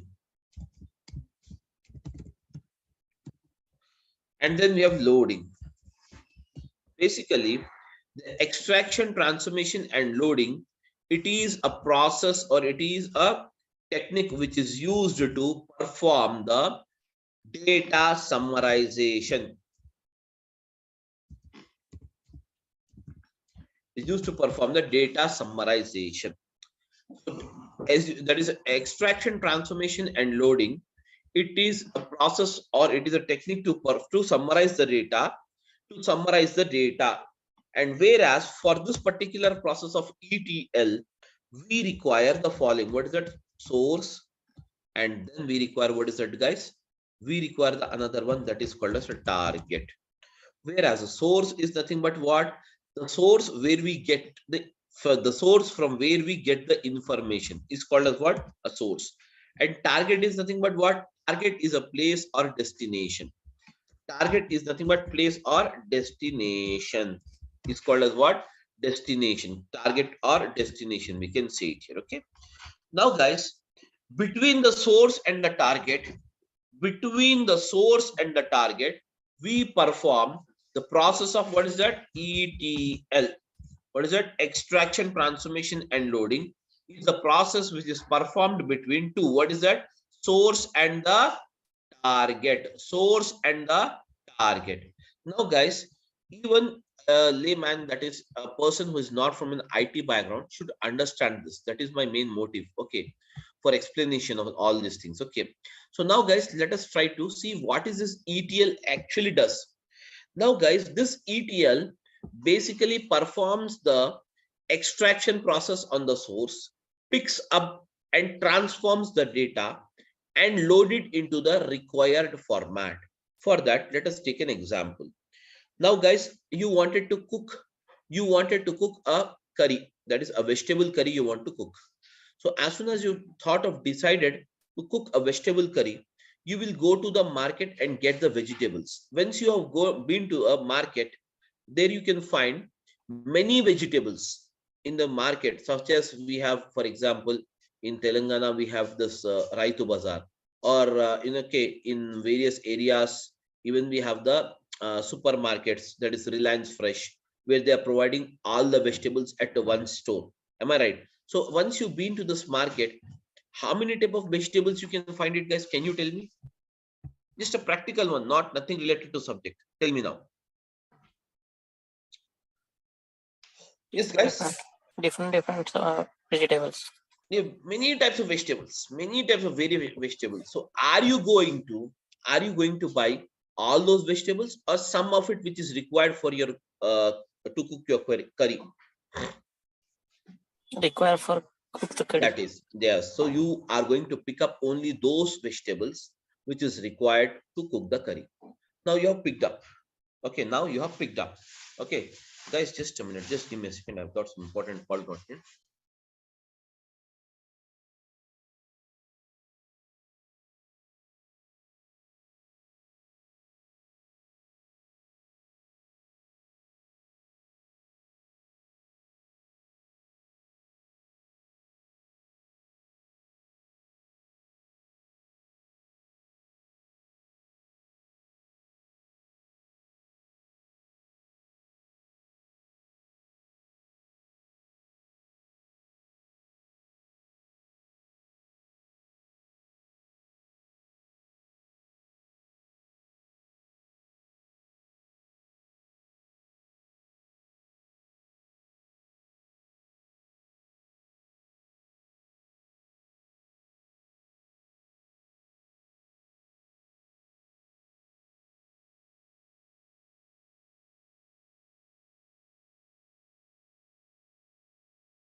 Sorry, guys. Actually, I got some important call to attend from my office. Okay.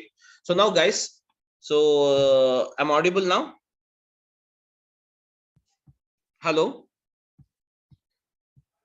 Yes, guys. I'm audible. Yes, you can continue. Okay. So now, guys, you have what is this? We have this ETL. So now, guys, Azure Databricks is nothing but this is a service provided by the Microsoft to perform the job of ETL, that is extraction, transformation, and loading. Whereas this process of extraction, transformation, and loading requires a source and a target. So once you have a source and a target, between the source and the target, we perform the job of ETL. Now, to understand this ETL in a better way, I'll just give you an example. We were discussing an example of a vegetable supermarket. So now once you've been to the vegetable supermarket, so you will find various kind of multiple vegetables. But are you going to purchase all of them or few of it? Few of it. Am I right? Very few of it you will purchase it as per your requirement, what you want to cook today. So what you will do, you will pick those vegetables and put it in a basket. Now, tell me now, what is the form of vegetables now currently when you're picked up? Yes, guys. What is the form of the vegetables right now when you picked up? It is in a raw form. Am I right? Yes, guys. It is in a raw form. So now what we have done, we have picked up those vegetables and put it in a basket and build it. We bought it at a home. Now tell me, so in order to cook the vegetable curry, what is it you have to do? Tell me now. Cutting and chopping. That means you have to change the format. You have to change the that is nothing but format. That means by cutting and chopping vegetables, you have to do it. And now once the vegetables are cut and chopped, okay, that is nothing but again what you will do, you'll put it in a bowl and start cooking. So once the cooking is done, so what you are doing, you have converted here, just listen it, you have done a process that is nothing but from you bought a vegetables, you cut them off, and now you have cooked it. That means you have changed the format. So now guys, in this, can you see what is that? Picking up from vegetables, from all a list of vegetables, you're picking up only restricted vegetables which is required for you. That is called as what? The process of what, guys? That is called as the process of what? Extraction. Am I right, everyone? It is called as the process of what? Extraction. And now once the vegetables is bought, and what you will do, cutting, chopping, and cooking them. So are you changing the form of vegetables from the raw form to the cooked form or not, guys? Yes. So that is called as a process of what? Transformation. And ultimately the loading. Loading means what? Whatever you have it, you'll put it in the target. Your target is eating. So that's called as loading process. So here in the same way, example, in the same way here also, what we do, we perform the extraction, transformation, and loading between the two. What is that? Source. The source consisting of what? Data. Data means what, guys? Data means what? Data is nothing but information. Data is nothing but what? Information. Okay. Data is nothing but what? Information. Data is nothing but what? Information. So we pick up the information from the source, required information, that is called as the extraction. And once the information is extracted, what you do? You transform. That means change the format of the information. That is called as transformation. And once the transformation is done, then finally you will load the data into the target or the destination. For example, guys, now I will give you a live type of example so that you will understand this ETL in a very better way. Suppose, guys, you have a latest, take a say supermarket data is there. Okay, some supermarket data is here. Can you see, all of you? Just concentrate well, guys. You will have a very good idea on this. So now, guys, you have product ID, and then you have the product rate, guys. Product rate is there, and then you have the product rate, product quantity sold, QTY.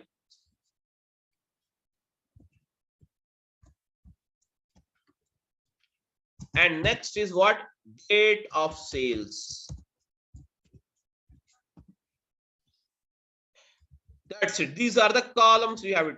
Product ID, product rate, product quantity sold, and date of sales. Am I right, everyone? Yes. Are you? Am I able to? You are able to hear me, guys? Please. Guys, please, you should respond it. People are not kids. You should respond it. This is a professional class going on, isn't it? So I want everyone you to just interact with me, please. Okay. So now, guys, what is it called as? Product rate, product ID, product rate, product quantity sold, and date of sales. These are the columns. These are the columns information of a supermarket. Let us make it here as a more supermarket, guys. More supermarket, you have it. And this is the information of the more supermarket. Day-wise sales is recorded. Can you see here, all of you? Guys, can you see here, all of you? Now, product ID is something like this, 1, 2, 3, and rate is, let us say, 100 rupees. Okay, and then the product quantity is, what is that? 10. Quantity sold is 10 pieces, or 10 in the quantity, and date of sales is, let us make it here as 28. Guys, what is that? You have it 28 11 2022, and now 1, 2, 3, 4. Okay, again we have, what's it? 200 rate, and 20 is the quantity sold, and then we have the date of sales is what? 28 is 11 2022, and then we have 1, 2, 3, 5, 300, quantity sold is 10, and the date of sales is 28 11 2022. Now, guys, everyone is following? Please say yes or no, guys. Yes, everyone is following? Yes, sir. Okay, now we have this. This is nothing but the first one. And now, guys, on the second day also the data is recorded. That means the second day data. I'm just making it off. Can you see here, all of you? I'm just having the 28th data. Na? I want some other day data is also here. That is nothing but, let us say, 27th. I'm taking it as what? 27th data. Okay, 27th, 27, and now 27.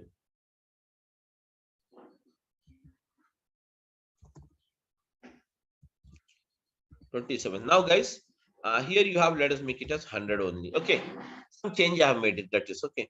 100, and let us make it as a 10 here. Now, guys, this is the data you have it. Now, guys, tell me now. My query is here. The supermarket management wanted to know. Management wanted to know the net sales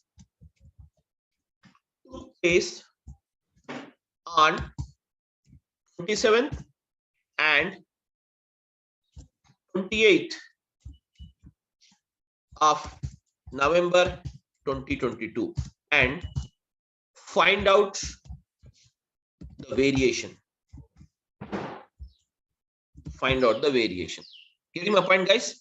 Find out the variation. They want this query to be executed. Now tell me, the supermarket authority wanted to know what is the variation in 27th and 28th day, whether the sales has increased or decreased. They wanted to know this. This is their query. So based on this, how this Azure data engineer is going to work. Now, guys, first of all, to apply the process of extraction, transformation, loading. Now tell me, to find out the net sales, do you require the product ID, guys? Can you tell me, all of you? If you interact with me, I'll come to know whether you people are following or not. If not, I'll be helpless, guys. I don't have a habit of, it is required on dates here. Yes, we don't require the product ID. Product rate is required. No, only here. Huh? Here is required. But if you want to know the net sales without the product rate, how can you find out the net sales? Yeah, sir. So here we require product rate. Product rate we have picked up. That means product ID is not required. ID wise is not worried. He wants the net sales amount. So product rate is taken here. Product rate. Then now product quantity sold is required. Yes, of course we require to find out the net sales amount. We require the product quantity sold also. Then we have what's the date of sales. Yes, of course I require this DOS. I'm writing a shortcut. Now, guys, tell me product rate. What is the product rate? You have first product rate. Can you tell me, guys? 100. Very good. So 100 is the rate, guys. Everyone, 100 is the rate. So I'm using this 100. Now tell me, what is the product quantity sold? 10. Very good. That means the 10 pieces or 10 is the quantity, whatever it may be, you can consider. You can consider 10. Now, guys, what is the date of sales? 12. This is the date of sales. Yes, this is the date of sales. Okay, this is the date of sales. That is 28 of so and so month. Now, guys, tell me. Second time, tell me now. Second, in the second transaction, I've just made it 3 entries to make the process very simple. I have what 200 rupees as the rate of the product. Then I have the rate of the product as what 200, and then you have the quantity sold as what 20. Yes, 20 is the quantity sold. That's it. Now date is same, anyways, leave it. Now guys, the third one is 300 is the rate of the product. And now guys, once the 300 is the rate, you will have to just make it here 300, and then the quantity sold is again 10. Now guys, this is called as the process which I have done right now. This is called as the process of what? Extraction. Am I right, everyone? It's a small note. For extracting our data, we need to create another database table like for these 3 fields. Simple. Yeah, that is fine. Technically, I'm not just, just simple example. I'm just making it you. Okay, just to understand the process. Extraction. Okay, guys. Now, the next one. After the extraction is done, what is the next process you have it? Tell me now. Transformation. Very good. Transformation. Okay. Transformation. Now, guys, transformation is the actual process of where we on the data we perform any kind of arithmetic operations, whatever the things you require it, we have to do it. Now tell me, to find out the net sales, what is that you require? You need to find out you pick up the product rate and product quantity. Now tell me, product rate is 100 rupees, quantity sold is 10. That means 100 into 10 means what is outcome, guys? Tell me now. 1000. Very good. 200 into 20 means what? 2000, 3000. Very good. 2000. And next one is what? 3000. So now, guys, 2000, 3000. Now you have performed some arithmetic operation. Now sum all the values, 1000 plus 2000 plus 3000. What is the total sum you have it? Can you tell me? The total sum amount is 4,000. 6,000. Am I right? So can I write like this? Can you see here? I'm writing here like this. I'm creating a new table here. I'm creating a new table with a name called what? Net sales. Net sales amount. Simple. Net sales amount table. Now, guys, what I will do is below this, I will put up, guys, below this, I will put up the value, the net sales amount. What is the value of the net sales amount? Can you tell me? 6,000. But now, on which date this transaction took place, guys? On which date the transaction took place? Tell me now. 28th. 28th. Very good. So now, guys, okay, now, guys, you have 28/11/2022. So finally, what I'm doing is, finally, I'm pasting up the data here. Now, guys, this data is ready. But I wanted to know the variation of 27th and 28th. Now, again, repeat the process for the same. Now, tell me, instead of pasting all these things repeatedly, I'll directly calculate 10 into 100 into 10 what? 1000. Very good. So I'll write it here 1000. Yes. 100 into 10. Yes. 100 into what is that? 10. Then I have the value as what is that? Tell me now. 1000. Now tell me. Next one, what is the calculation you have it? 200 into 10 means what? 2000. Very good. 2000. So use it as 200. Then into 10 is equal to 2000. Very good. Then 110, 1000. 110, what is that? 1000. Very good. 1000. I think it is 4,000, no? Yes, guys? Yes. 8,000. Am I right? Okay.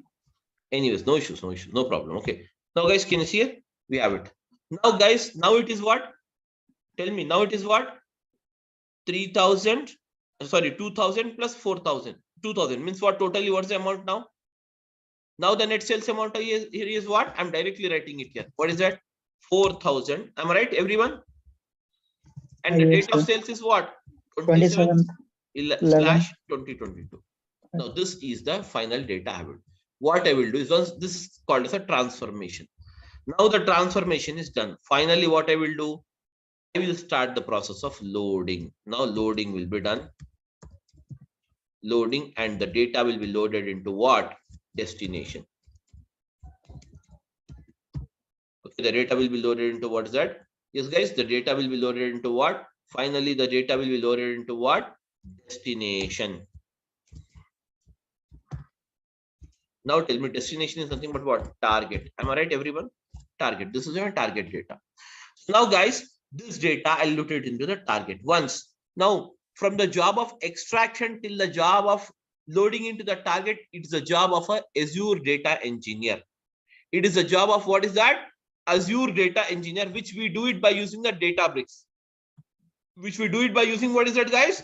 Databricks. Now further, he wanted to know what is the final variation, that is find the variation. So this job further is a job of analyst or the job of the data scientist. So job of the data scientist, these are the person who is going to work. So but in Azure, for even working onto this, that is for the analyst and data scientist, we have the services provided here. Instead of Databricks, we can use the machine learning, we can use the artificial intelligence and do the same task of finding out the same and finally generating a report and sending back the report to the client here or the customer, whatever we have it. So this is the process of extraction, transformation and loading. Everyone is okay now, guys? Please tell me now. Is this clear for everyone? Yes, sir. Okay. So now this is how it works. Yes, this is how it works. Now, whereas when it comes to this, now this is fine. But what about, I have a doubt here. What is that? So the thing is that I wanted to know, first of all, guys, everything is fine. But I wanted to know here, first of all, what is basically, we are doing it, all these things. This is cloud, etc., etc. Everything is here. But now what is it I wanted to do here is, cloud is there, everything, but on premises. I want to know, first of all, what is the difference? So now, guys, here you will have two things. What is that? Clouds. And next one is what? On-premise. Clouds and on-premise.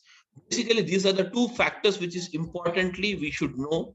Okay. So to understand the situation of this, basically cloud, I'll give you a very simple example on this. Cloud is nothing but, or on-premises is nothing but, it is just like, just take an example of your mobile phone, guys. Everyone, take an example of your mobile phone. Your mobile phone has how many memories? Can you tell me? Your mobile phone has how many memories? Yes, one is the inbuilt memory. You will have it in your mobile phone. Another one is, what is that? You will have it. You can store it in the SD card. And the third one, and the third memory, which is nothing but you can store the data in, what is that? Yes, which you can store the data in, what's that? Google Drive. Now tell me, one fine day, you lost your mobile phone. Now the data which is available inside your mobile phone and in the memory card, can you recover it back? Can you recover it back? No, sir. No. But if you store the data in the Google Drive, you can recover it back at any point of time, even if you change the handset. Am I right, guys? Yes, sir. Yes. So now the data which is stored in the Google Drive is nothing but the data is on the cloud. The data is on, what is that? Cloud. And the data which is there in your, can you see your mobile phone? That is called as what? On-premises. It is called as what, guys? On-premises. So now, slowly all the corporates, all the business entities are moving from the on-premises environment to cloud environment. For what? For security reasons, for storage reasons, for avoiding purchasing of a licenses, everything. To avoid this, they are going on to the cloud services. And whereas across the globe, we have the following cloud providers. What is that? We have the Azure. Okay. Azure is one of the topmost cloud provider. And then we have AWS, Amazon Web Services. Then we have the GCP, which is nothing but the Google Cloud Platform. Google is also into this. Whereas these two are the market leaders in providing this. Apart from this, you also have, what is that? Alibaba, one of the China-based cloud provider. And we have SAP Cloud is there. And then your Oracle Cloud is there. Various people has come out with their products. Various people has come out with their products with various names. Getting my point? Azure, AWS, GCP, Alibaba, SAP, and then we have Oracle, etc. But now the leading market, the leaders of the market is what? Azure and as well as the Amazon. Yes, Salesforce, of course. Okay, all these are the cloud providers, but Azure, or Amazon Web Services, even the GCP is coming up now, but the market leader is the Azure. Okay, why? I'll tell you. Before it was Amazon Web Services. Yes, of course. So before it was Amazon Web Services was in the top position. Now it has come down. Why? The same task what Azure is providing, or you can do it in Azure, that is quite cheaper than if you use it in AWS. If you use in what? AWS, it is bit costlier. So hence, to reduce that, the Azure has provided or launched their product on a very cheaper cost. So hence we can say that here the Azure is cheaper than comparatively with the Amazon Web Services. Hence, it is more efficient than AWS. Then that's the reason why it's leading up the market. And whatever the cloud providers you have it, they all provide the cloud services in the form of the categories. What is that? First one is called as what? IaaS. And the second one is called as what? PaaS. And the third one is called as what? CaaS. IaaS means what, guys? Infrastructure as a service. That means if at all you require some space to store, suppose this is my computer, all of you, this is my computer, I'm taking you to my desktop. Everyone, just a minute, I'm sharing my desktop. Just a minute, I'm sharing my desktop. See, these are some sharing my desktop. Can you see here, all of you? Just have a look. Here, guys, what is it I wanted to do is I'm sharing my desktop. Just a minute, wait. I have some files are there. Some files are there here. I don't want these files to be remain on my computer desktop. I want to store it in the cloud because for easy access, more security, etc. I require some storage space or not to store the data. Am I right? Google Drive is providing by default how much space for us? 15 GB. Am I right? Whereas if at all you require to store the data more than 50 GB, then what is it you require to do? Tell me, guys, what is it you require to do? We need to purchase. You need to purchase. Am I right? In the same way here also, you hear what is it? The drive. I want to store this entire some information. Some, let us say you have okay, I have on my desktop around 10 petabyte. And 10 petabyte information is there. I want to store it. That I need not worry for that. Simply I need to inform my cloud provider. My cloud provider is going to provide me the service of storing the data on their particular cloud environment. And cloud environment, ultimately they store the data in what? At the data centers. They have it. Data centers across the globe, they have the data centers. And Azure is having their data centers around at 54 locations currently. They are operating from 54 locations currently. That means the Azure is operating from what? 54 locations currently to provide the, that is nothing but storages. And whenever you require, they can access. That is called as what? Infrastructure as a service, storage service, all this going to provide. Infrastructure means what, guys? Infrastructure is nothing but computer, that is nothing but hard disk, or else you require a RAM. All these things will be provided to you by the Azure in the form of what? IaaS as a service, infrastructure as a service. PaaS means what? Suppose, guys, you wanted to use a platform called operating system on not Windows, because banking data, when you consider, you will have a massive amount of data in the banking sector. So banking sector, massive amount of data is not supported. So hence what we do? Yes, what we do? We require to store the data, or we require to save the data, yeah, or we require to run the data on the various cloud, that is platforms, that is called as what? Mainframes from IBM or Unix platform. But right now, can you see here, you don't have that. If it is in a local computer or a local server, you have to buy that particular operating system and install it into your PC. In order to avoid that, simply you can inform your cloud provider Azure to provide you the PaaS as a service. That means platform. I want to operating system as the mainframes operating system. So they will install it for you. They will provide you that service, licenses and all these things. You need not worry about this. Suppose you have a software as a service.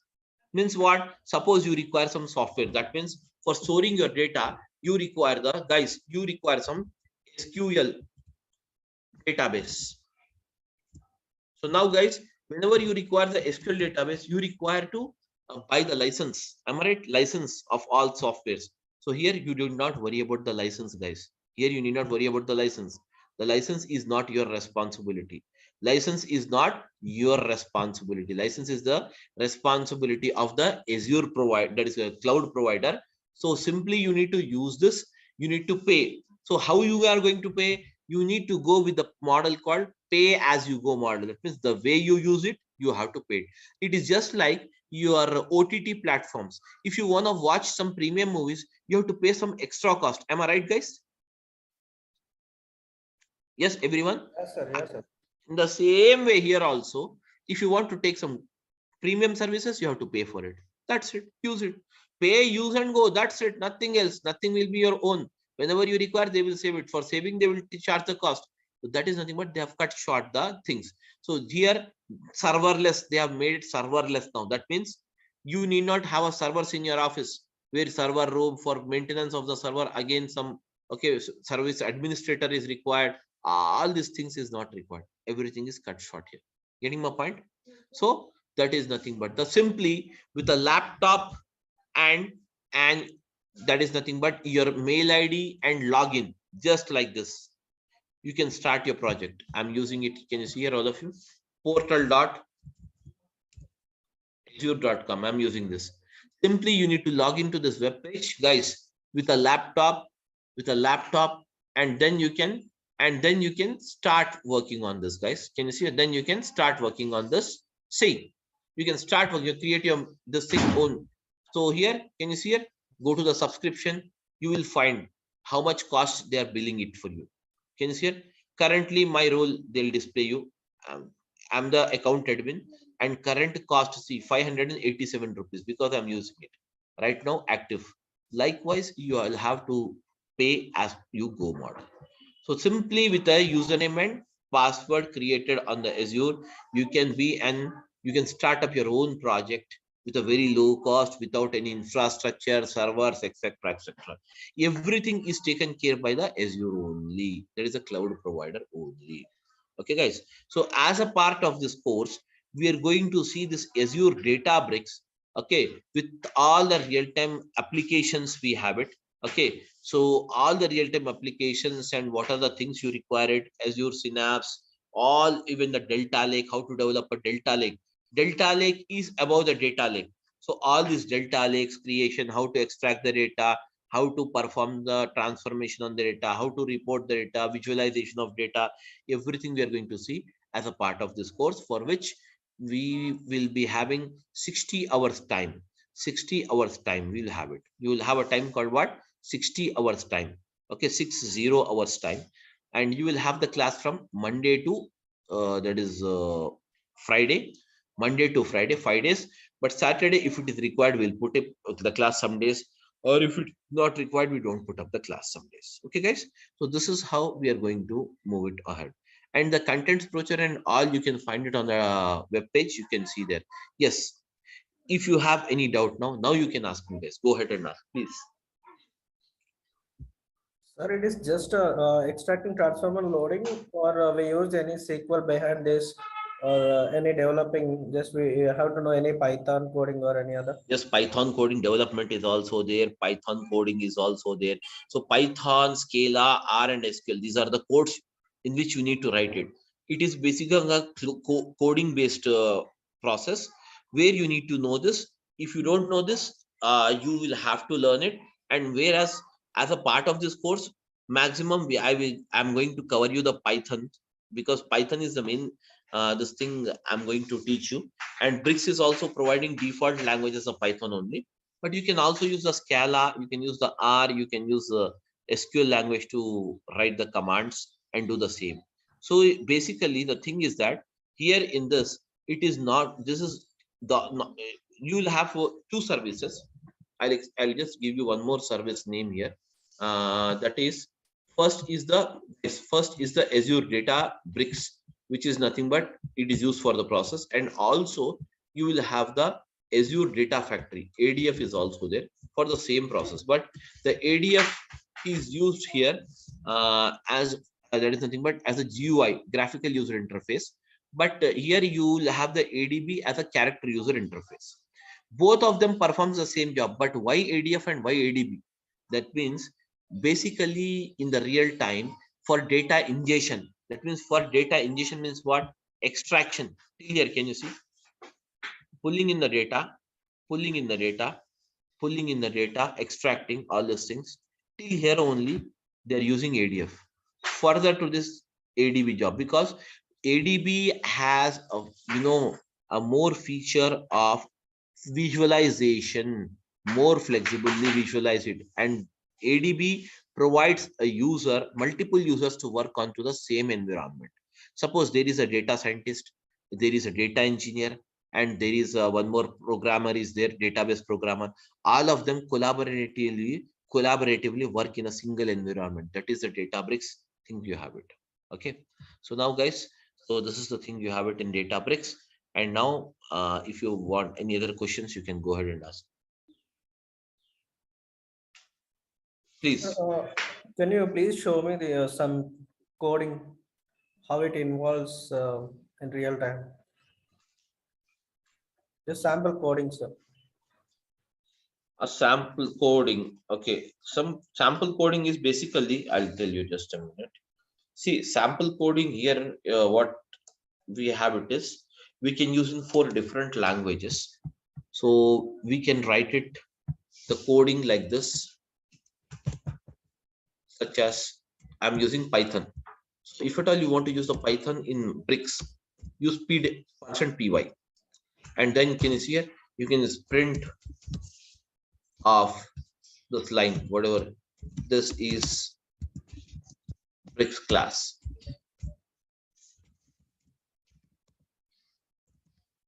Likewise, you can write it here. Okay, you can write like this. Okay, or else if at all you are using the same thing, can you see here in Scala, you have to use %Scala, and you can use it print ln, print line. The same thing you can use it there in Scala. Okay, these are the type of codings you can write it here.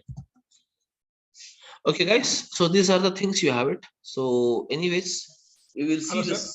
Yeah, sir, in course in the course credit I have seen some Spark syllabus. The Spark PySpark also will tell you. Okay, sir. Sir, Samir sir. Uh. Sir, if I learn this Databricks, how many years of show the experience, sir? See guys, Databricks, if you learn any cloud technology, not only Databricks, whether it is Data Factory or it is Azure, Amazon Web Services, whatever the thing you have it, you can start, or especially Azure, don't put it before 2018 because this version has not been launched. So hence it was there, but it not launched basically. So you can put it after 2019-20, you can put up 2 years experience maximum.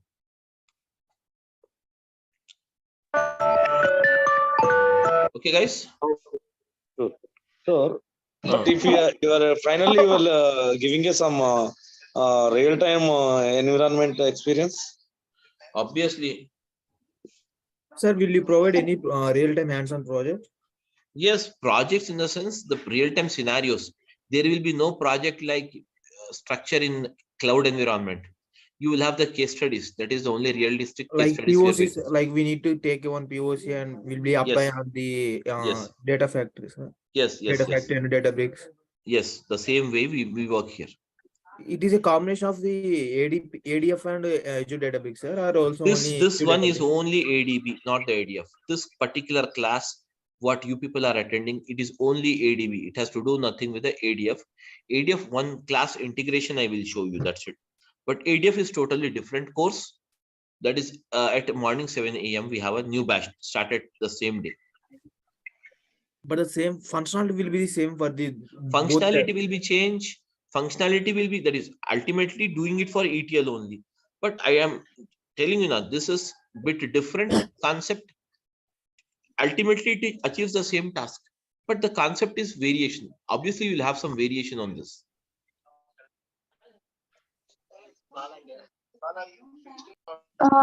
Samir, The people who don't know about the Python, how they can manage Python, PySpark, See, Scala, etc. Python, PySpark, basic commands you should try out. You can get it here basically on this Google. If not, I have some Python videos that I can refer you. I can send you that videos. You can refer those videos, Python classes videos. Then you can understand it. Okay, that is my classes only. And here, because we have a bricks, it itself is a very vast subject. Teaching again Python here will be a cumbersome process for me. So I don't want to make you any kind of fake promises that I will teach you that or this, because the realistic issues what we have to see and the real-time scenarios which we have to see, every scenario will take 1.5 hours to 2 hours time every day. Okay, though we are saying 60 hours, but it will cross around 90 hours a day, 90 hours totally, because 1.5 hours to 2 hours class also we have to take up some days. So that is the thing. So Python, if you want, see, basically I will go from the basic Python only. But still, if you need some more inputs, because you might not be from this background, you might be from some different background.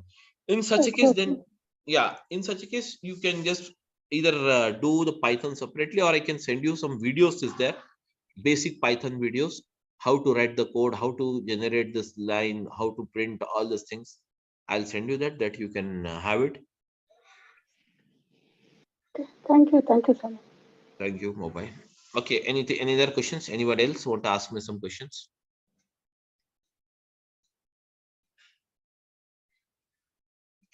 Okay, guys, that's it. So we'll meet tomorrow at same time, 10:15. We'll join the class. Okay. Thank you everyone for attending this demo. Thank you everyone.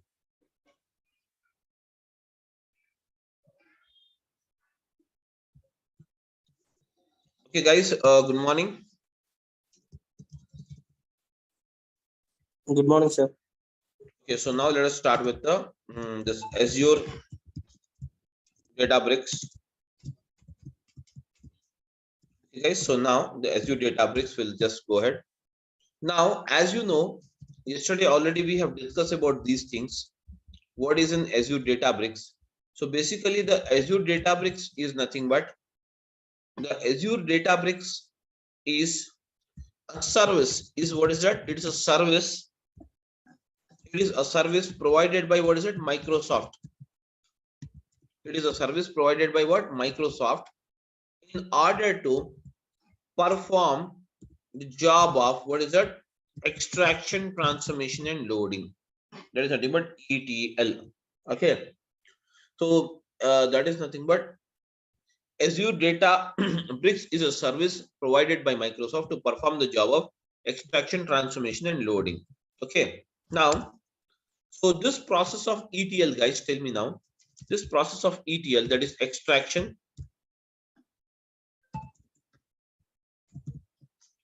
transformation,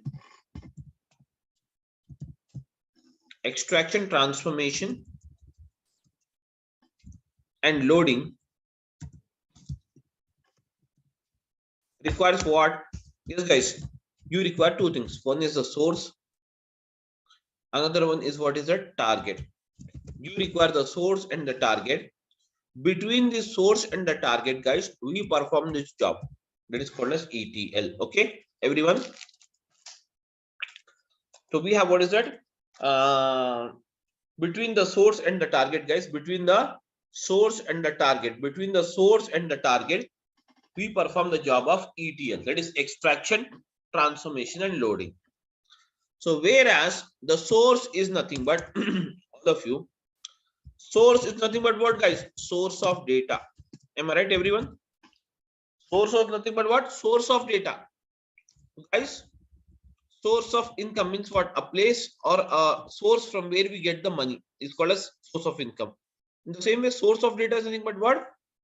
Source of data. That is, we get the data from what? Ultimately, we get the data from what? Business only. Am I right? From where do we get the data? Can you tell me, guys? Yes, all of you. Yes, I want a reply from all of you guys. From source. Huh? So we have to extract the data from the source, and My question is that data we get it from where ultimately? From the business only we get the data, na? Yeah. From the business we get the data, and this data we can get it in the form of what? In the form of files. Files. In the form of what is Excel it? or CSV. Yes, we can get the data in the form of what? Databases. We can get the data even from live streaming data. So what do you mean live streaming data, guys? Live streaming data is nothing but just like, you know, the share market data you have it live streaming, which will be fluctuating. Okay, on that is immediate, that is very short interval, the values keep on fluctuating. That is called as live streaming data. Okay, just like your cricket match. Okay, just like the stock market, this thing. So all this data will fluctuate. So we get it the data from ultimately business, and from these businesses we get the data in the form of what? Files. Again, guys, these files can be what? It can be CSV files, it can be Excel files, all of you. It can be CSV file, Excel files, then we can have what's that? JSON file, etc. All these are the various type of files we have it. So from this data, from these files, what we do is we pull in the data by using the ADB. By using what is that? ADB. And ADB is used for what? ETL. Am I right, everyone? Yes. Yes, everyone tell me now. AD, yes, ADB, yeah, tell me.